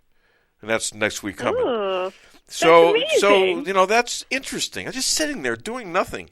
And who knows? Maybe I get a Trump interview out of this too. But yeah, you can actually go. Cool. But that's what I'm saying. So as upset as we are, and as annoyed as we are, and for me, again, if he would have lost fair and square, I would not have an issue. And I'm not one of these conspiracy theorists. I generally really look at the black and white facts and try to remain as objective as possible. But so taking that, the reality is that a new president was inaugurated, right? And we have to accept that. We may not like it, but we have to accept that. And I think to recognize all of the amazing accomplishments that someone who is not, or was not a political figure until, until 4 years ago, what he was able to accomplish and how he was able to create this movement. To me, that speaks volumes, and great. Let him enjoy some time off and relaxation, and not be shamed, but rather just feel proud of those accomplishments and reflect on that. And so that's sort of where I am. That was my opening monologue. My opening monologue was his goodbye speech about what he had accomplished, because I wanted the people to see the contrast between that and what Joe Biden is doing. Now, you're saying to me that yes, he was. I'm going to go along with the program here because he was elected. He got the votes and all that stuff. But Elon is thinking probably that this wasn't fair because there was cheating going on. From my point of view, it's this. My point of view is, oh, hell yeah, there was cheating going on. But you knew it was going to happen.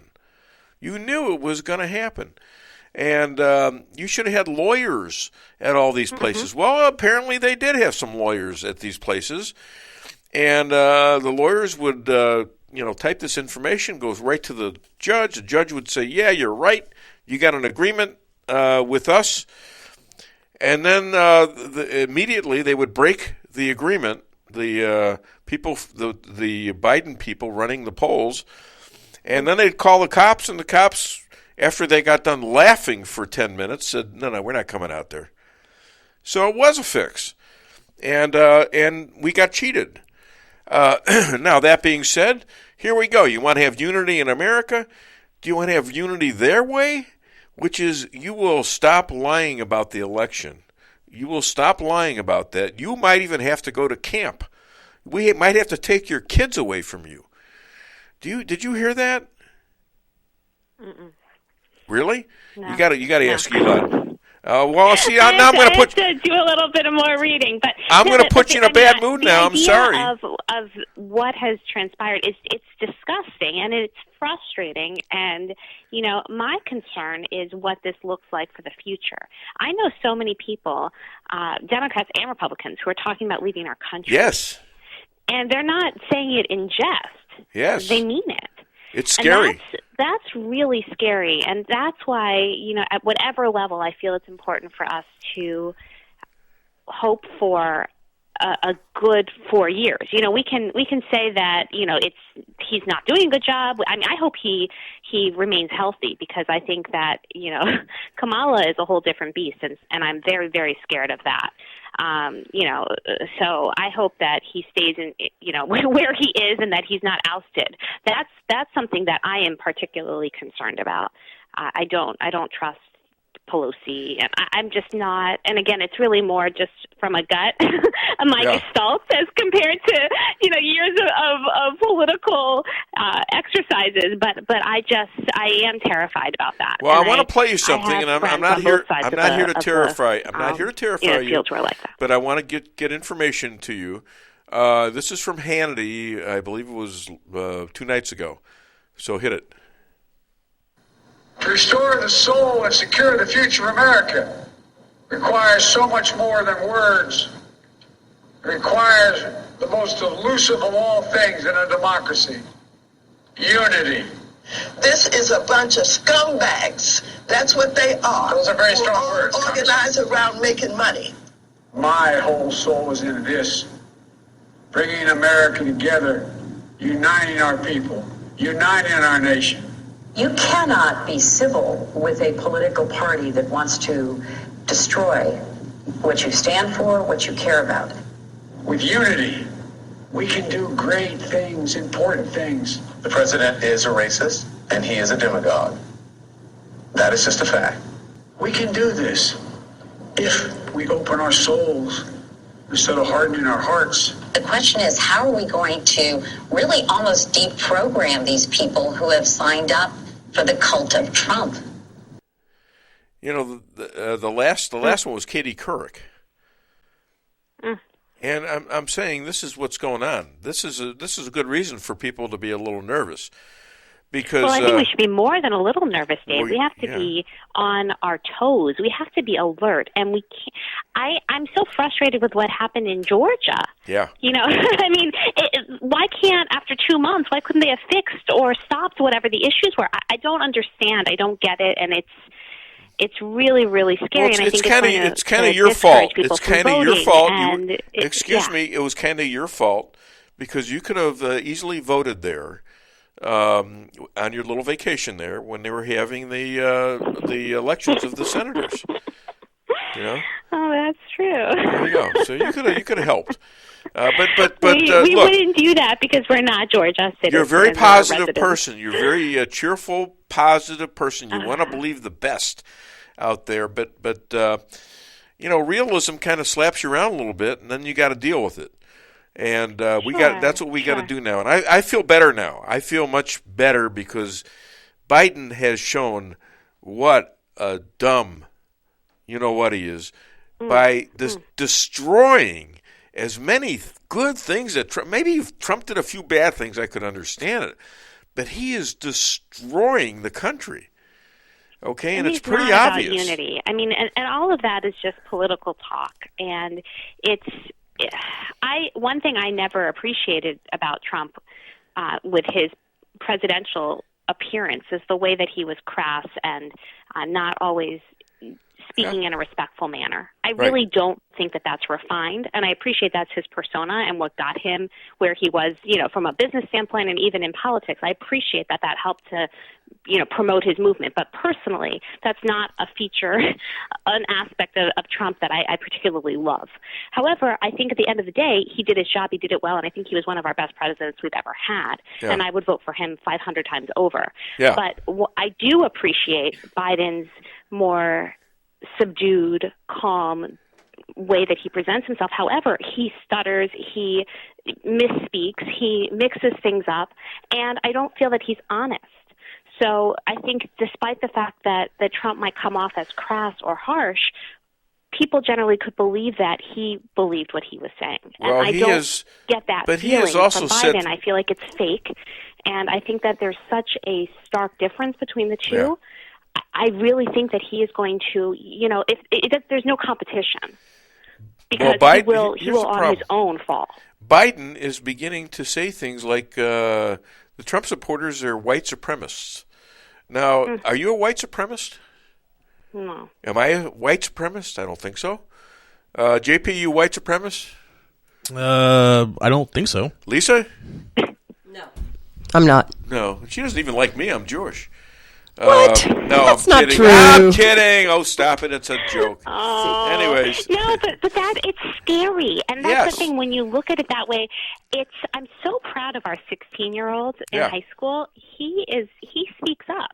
And he'll say things, and he knows what he's talking about because he's watched enough news shows and had enough discussions with us at the dinner table.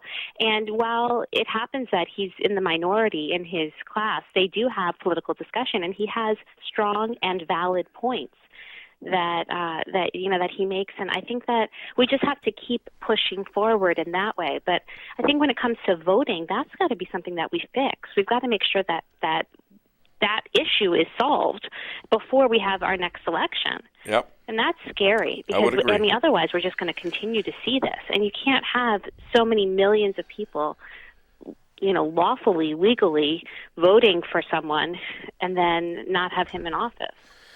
Well, we not only did we lose our vote, now they want to make us lose our voice. That's and the the thing. word unity is just so. It shouldn't be unity. I mean, he should be calling for civility.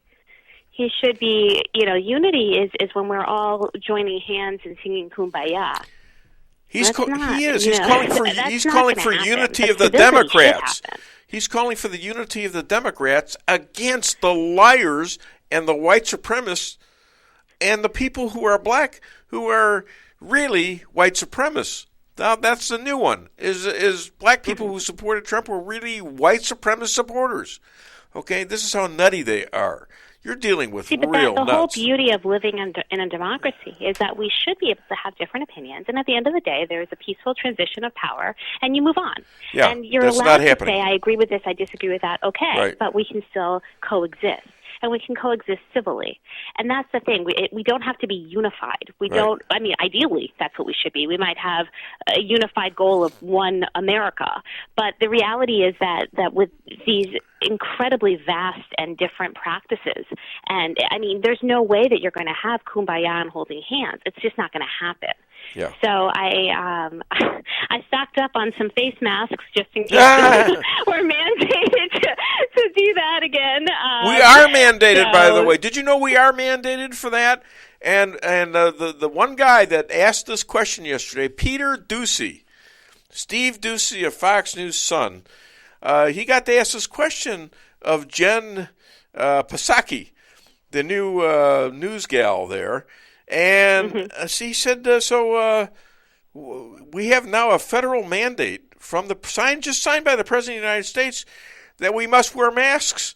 So why wasn't he wearing a mask in the federal building that he was in?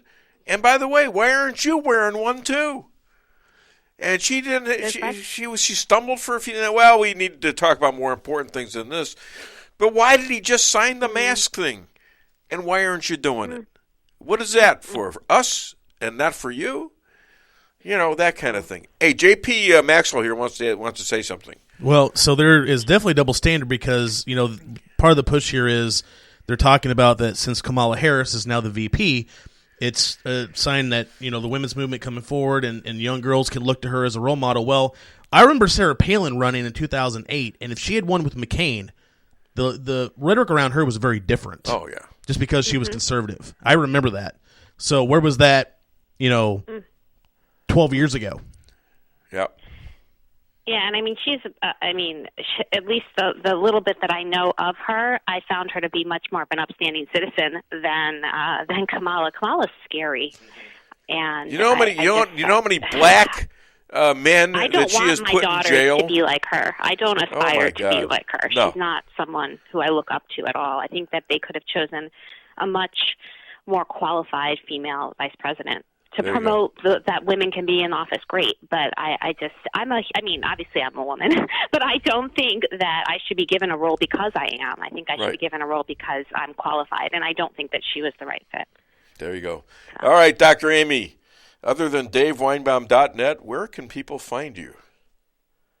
Thank you. You can find me at amycooperhakeem.com or cooperstrategicgroup.com. My book, Working with Difficult People, is sold anywhere books are sold. It's also an ebook and audio format. And I'm on all the social media platforms at Amy Cooper Hakeem. Now, I want your expert advice. Tell me if this is true. Women get lost. Men are just exploring. I mean, we definitely own it when we get lost. That's cute. Yeah. Yeah, we never get lost. We're just, we're looking around. Come on, we don't care where we're at. Oh my goodness. We're just trying to experience life, and women get panicky about it. Oh, 100%. There you go. All right. I mean, all right. No reaction from my wife. She's just sitting there with a special scowl on now her that we face. can always find our way more easily. There you go. All right. Well, say hi to Elad and tell him we want him back. Tell him to sit out for a while, but we want him to contemplate. He's got to be able to deal with the cheating. He's got to be able to understand that there are not good people all over the world. And we got to be able to deal with it. He totally understands that. Well, we got to deal with he's it, though. Just sort of disgusted with the All whole, well, political arena right now. Tell him I'm giving him another week off, and then we'll get back together. How's that? All right. I will let him know. Thank you so much for having me. Shabbat thank shalom. you. Shabbat shalom. Hi to the kids, too, Take okay? care. Bye. All right. Bye-bye. All righty. So that was, I got it wide open now until the show's over. Do we have, so call the show, 573-578-2700. Get it off your chest.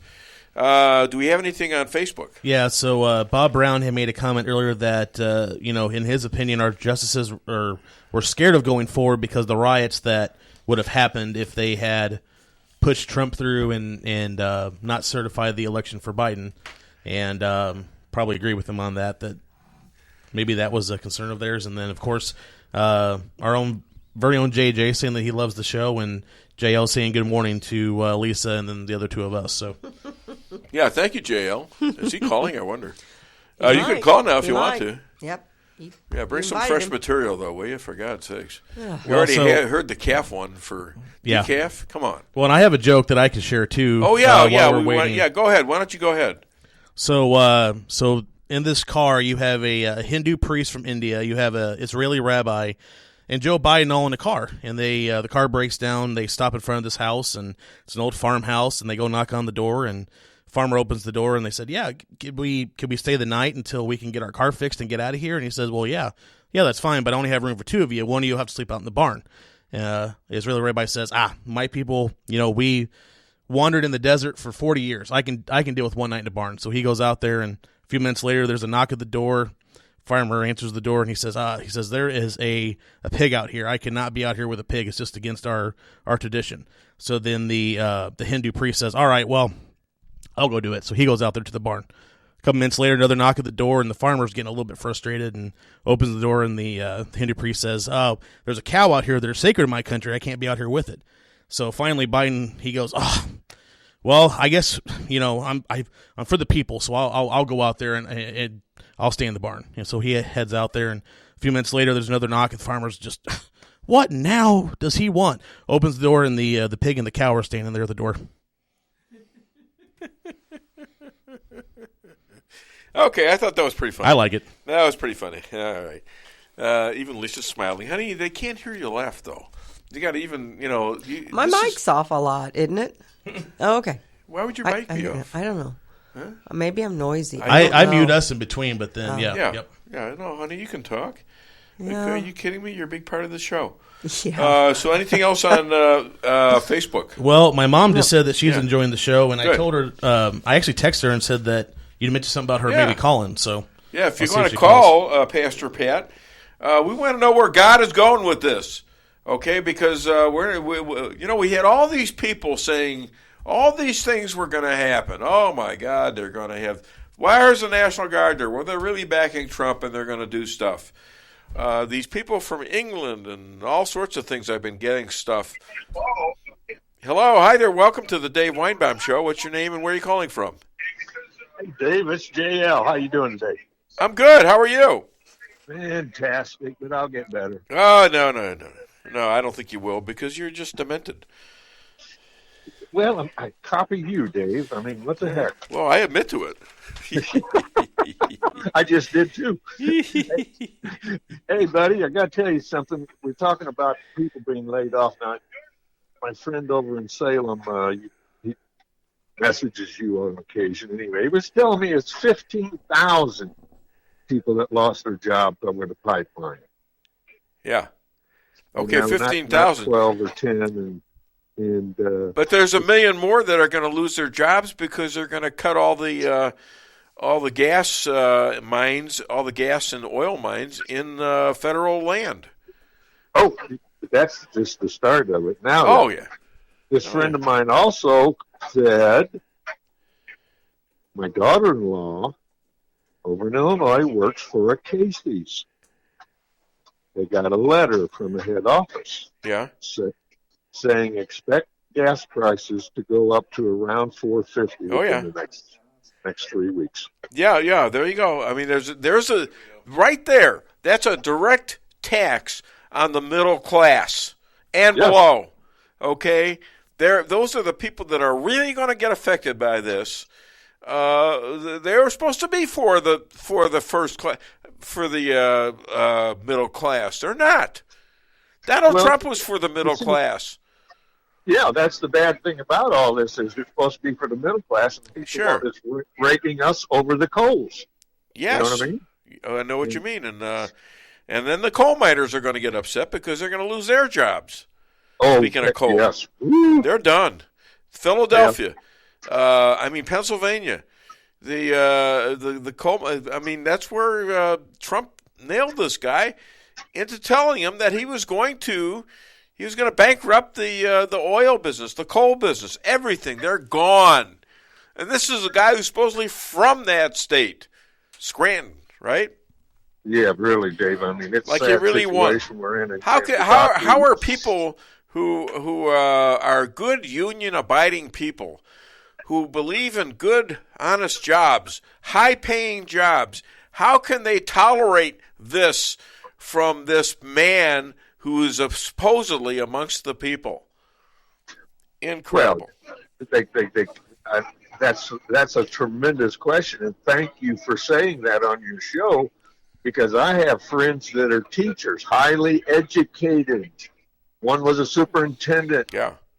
Guess who they voted for? They voted for Biden. Yes, they did. Yep. Love to hunt, love to fish. Yep. And now I heard the other day that he's going to put it on there. You'll have to have a license, a federal license to buy a gun. Yeah. And you will be allowed one box of ammunition per month. Yeah, there you go. And you got to have that license, or you can't get either one. Good luck. There you go. There's your Second Amendment right there, right down the toilet. And then I'm assuming if you're a Trump supporter, you may not get that license. Yeah. Yeah, we have another call. All right. Well, Dave, What else? Thanks for taking my call. Real quick, Yes. guy walks to work and asked his wife, she said, "What would you do if I won the lottery?" Wife said, "I'd take half of it and leave you." Yeah. Guy says, "Great, I won $12. Here's $6. Get out." You guys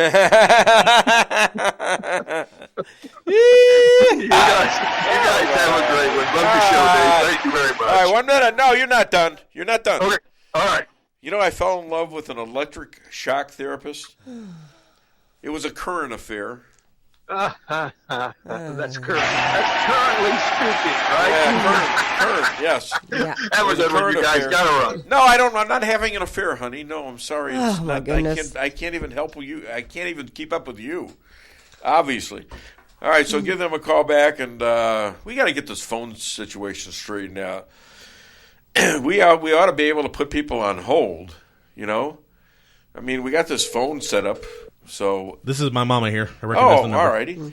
I'm sorry to keep her waiting. Well, I think I know who this is. This is Pastor Pat. Okay, Pastor Pat, where did we go wrong? We didn't do anything wrong. We're doing everything right. All right, so what's going on then? Well, if the spiritual aspect, if you talk about it spiritually, it's just an attack from the enemy to take over and to do what he wants to do and what they want to do. But it's not working. It looks like it's working, but it's not. It's not working. In fact, our spiritual leaders that we're hooked to says that by March, we're going to be rejoicing, that we're going to be celebrating, because they said this month is the month of justice. January is justice. The month of February is fury. In other words, they've pushed the buttons too far. They've gone too far. Yeah.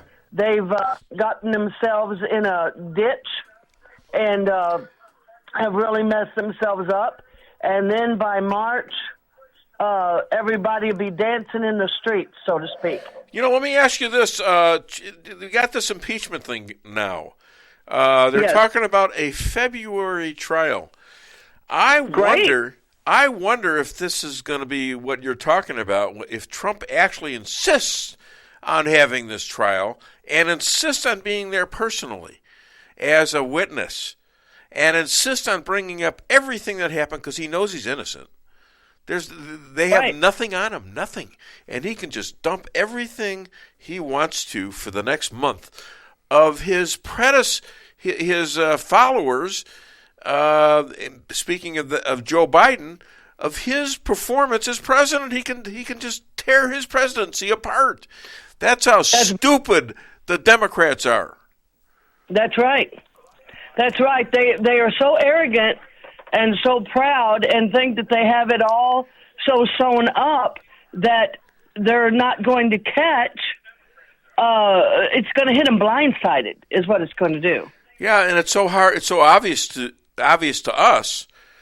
And this is how God works, isn't it? It's a little bit different. You don't expect God. You can't expect him to do everything, and you can't expect him to give you victory after victory after victory after victory. And you got to expect God to know that He knows people are going to cheat us, and it's what He's going to do about it. Could be long, or could be short, but somewhere along the line, He's going to do stuff that's going to help us feel like we're doing something that He wants us to do. Is that wrong? That's right. We are doing everything. In fact, the prophets are telling us that the Lord is saying that we're doing everything that we should do. We're doing what's right.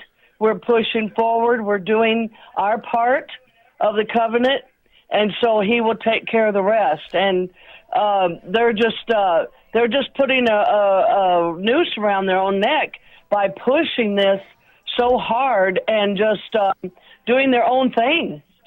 Doing their own thing. They don't know do they know they're doing wrong? Do they know they're like being evil? No, what happens is you let evil and deceit and things like that rule in you so long, and you adhere to that and do that so long and so much that you get deceived yourself. And they think that they're just, and I think there was a time that they realized, wait a minute, this is shady, wait a minute, this is not right. But after you get so far over, then you just believe the lies. Where's the humility in them? None. Where is the humility? There's none in that. There's no regard. There's no humility. It's all arrogance. It's all stubbornness, rebellion, that type thing. And, it's just, that's what it's made up of. JP wants to speak. I've been, as part of my Bible reading, I'm on the story right now, perfect timing, about Moses and leading the Israelites out of Egypt. And if people recall in the story, there were actions that God told Moses to do about going to Pharaoh and doing all that, and he had to do his part, not only going to Pharaoh, but then he'd say, okay, now take your staff and move it over the water, or do this and that. And Moses had to actually do those things for the Lord then to be able to act. And when Moses was obedient, that's when he did, including parting the Red Sea. So we just have to keep doing our part and then trust that in the end, even though there looks to be no way out, there looked to be no way out of Egypt until the Red Sea parted. And we all know that if God wanted to, he could have done that like immediately. He could have just done it. Okay? It would have been over. But there was more to it than... There's more to it. More to it, and I think it's deeper than what any of us even realized. It's the state that they had America in was deeper than what anybody realized, and now that's all being dug out. Yeah. So we're getting the information via Donald Trump. We're getting the information via Donald Trump being allowed to win by God, and then now allowed to lose by God. Okay, so while it may seem like it's mixed messages, I think God, wants us to hold in there like he wanted Moses to hold in there. God knew the Pharaoh wasn't going to be convinced by somebody waving a rod around the waters of the Nile and it turning red. He knew all that. He wanted to test. He wanted to make Pharaoh his servant. He wanted to see if he could do it via what Pharaoh was going to do. And I don't know whether he knew it wasn't going to happen, but God wanted him tested to see whether or not he would agree to let the Jews go. Right. And he did. And the left have had their chance and their opportunity also. I think they're still on the opportunity level here. And they have an opportunity to save their asses. I mean, excuse me, I can't talk to you that way. To save their tuchuses? Tuchuses, yeah, there you go. That's much better. Well, and here's the thing, too. Part of this, I wonder if I don't know if Trump could have done. I don't know if he could have got lawyers at every single polling place in America to watch and all this. I wonder if part of it was just to make us all aware of how deep the swamp is, how deep all this is, so that they can overplay themselves here soon, and then it's going to be just obvious how deep the deep state really is. Because he said he was going to drain the swamp, and that's exactly what he was doing. Well, and he might actually be able to accomplish that in a trial against him, right? Where they have no evidence. Because if they take it in thing and we have nothing to lose and all that, and he brings everything forward, they're going to play their hand again. He gets to call people like James Comey. He gets to call Nancy Pelosi and what she know. And Hillary Clinton, he can call Joe Biden, ask him about the monies that Hunter got and passed on to him. Right. My gosh, he could rip the whole thing apart, and via that message, he could rip open the United States of America from a point of impeachment. Yeah, and I was all upset when I saw that they had went ahead and they're going to send the Senate the impeachment trial on Monday. Now I'm thinking, you know what? Bring my day. Bring it on. Make my day. There you go. All right, Pastor Pat, what else you got? Well, February is going to look like chaos for them. February is the time of fury, and that means it's all gonna hit.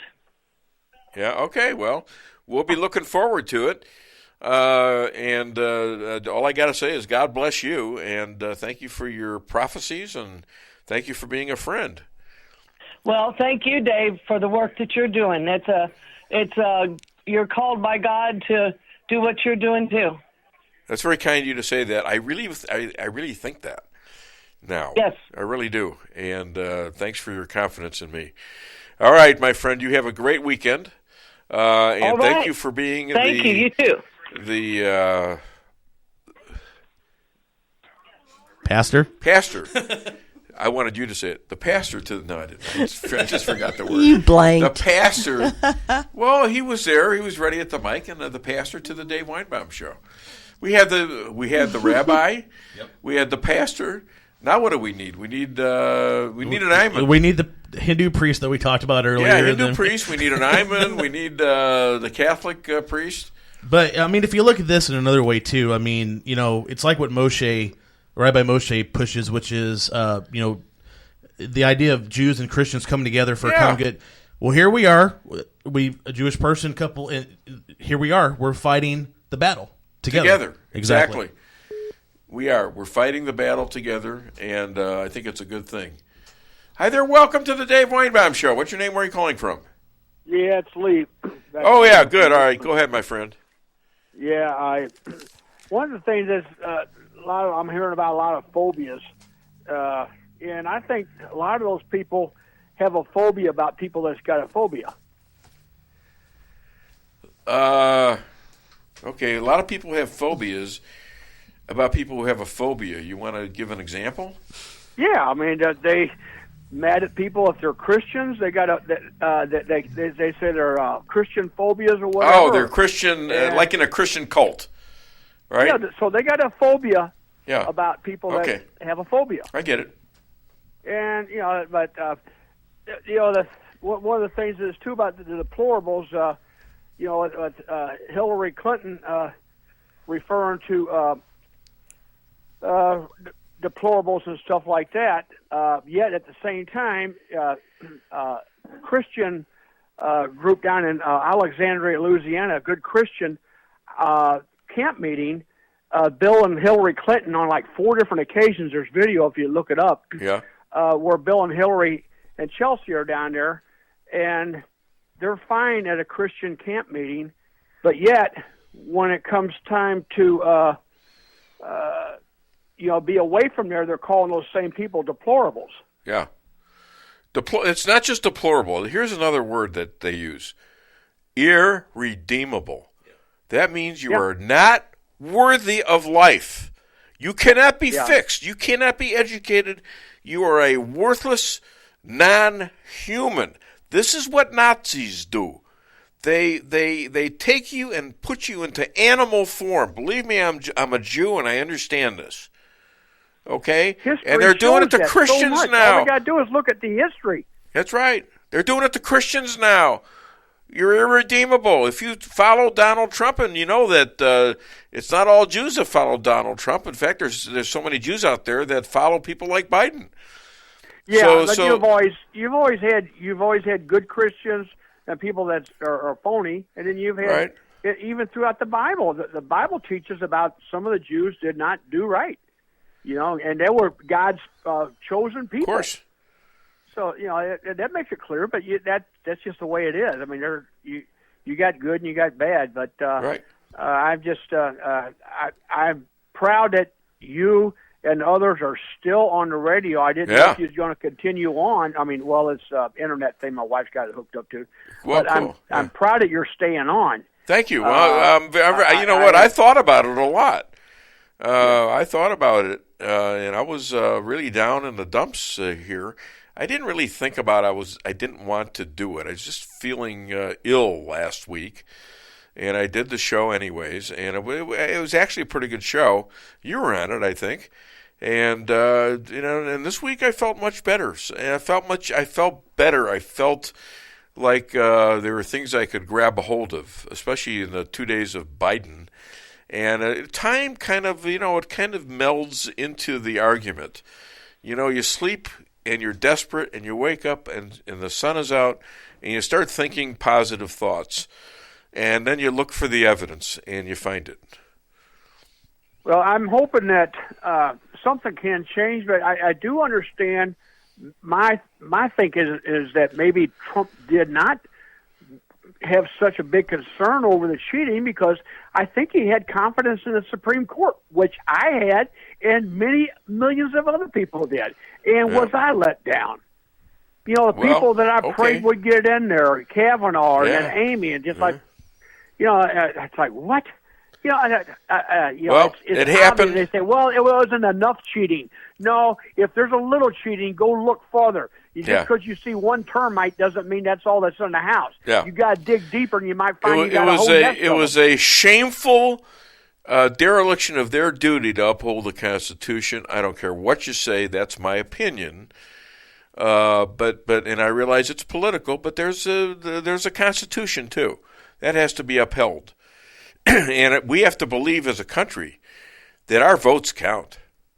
Yeah, that's the thing. What people going to hand down to their grandchildren, great-grandchildren? What kind of legacy do people like Biden and the Clintons and the Obamas think that their legacy is going to be years from now? I don't know. They're a photo of Hitler. They're rewriting their history. If I had a photo of Hitler, yeah. it would be at the bottom of my septic tank. There you go. There you go. All right, we're going to end on that, my friend. On your positive note. I know how you're feeling. It's tough, but I got my Trump hat right here, buddy. There you go, my man. I got my backwards MAGA hat here too. Going to be at the McDonald's drive-through on Monday. Okay. Well, maybe. Are you going to be out there? I don't know. Well, Pam wants to see you all dressed up, so we may run through there. We got to be down. I'll try to make it a point. I know I got a 10:00 appointment that morning. So okay, my friend. Take care. Thank you, Pam, for all the notes on Facebook, and I'm sorry your husband won't let you talk on the phone anymore, but that's understandable. He wants to be the star. So thank you so much. Down the road in El Camino going shopping right now. There you go. All righty. All right. You're El Camino. Okay. Listen, you have a great weekend, my friend. Bye-bye. Okay, Lee. All right. Take care. Okay. Anybody else? Any old business? So final comments. Bree0090 said earlier, did you cry when Trump lost? And I replied for myself saying that I did shed a tear on Wednesday whenever Biden was inaugurated. Yeah. Just speaking for myself. And then your brother commented and said, talking about, yes, bring it, nothing to lose. I think he's talking about, an impeachment trial for Trump and letting him bring it all forward. So, all right. Well, thank you so much, everybody who listened to the show. Thank you for all the comments on Facebook. And thank you so far for Facebook, and Twitter. I guess eventually I'm going because they're making me dwindle. So far, so good right now, but we'll see how long it lasts. It is what it is, and if I can stick in there, I'll do it as long as I can. If not, I'll go wherever I can, but I'm going to stay on the damn air, and I'm going to give my opinion, and it's going to be pretty well unfettered. I'm going to be as nice as I can, but I'm not going to be nice to where I actually lie about what I think. You can't make me lie about it. That's not. There's no way. Nor should you try to make any American lie, just so they can get on your platform. Okay. So, anyways, thank you so much. You guys have a great weekend. I'll be back next Friday with another edition of the Dave Weinbaum Show.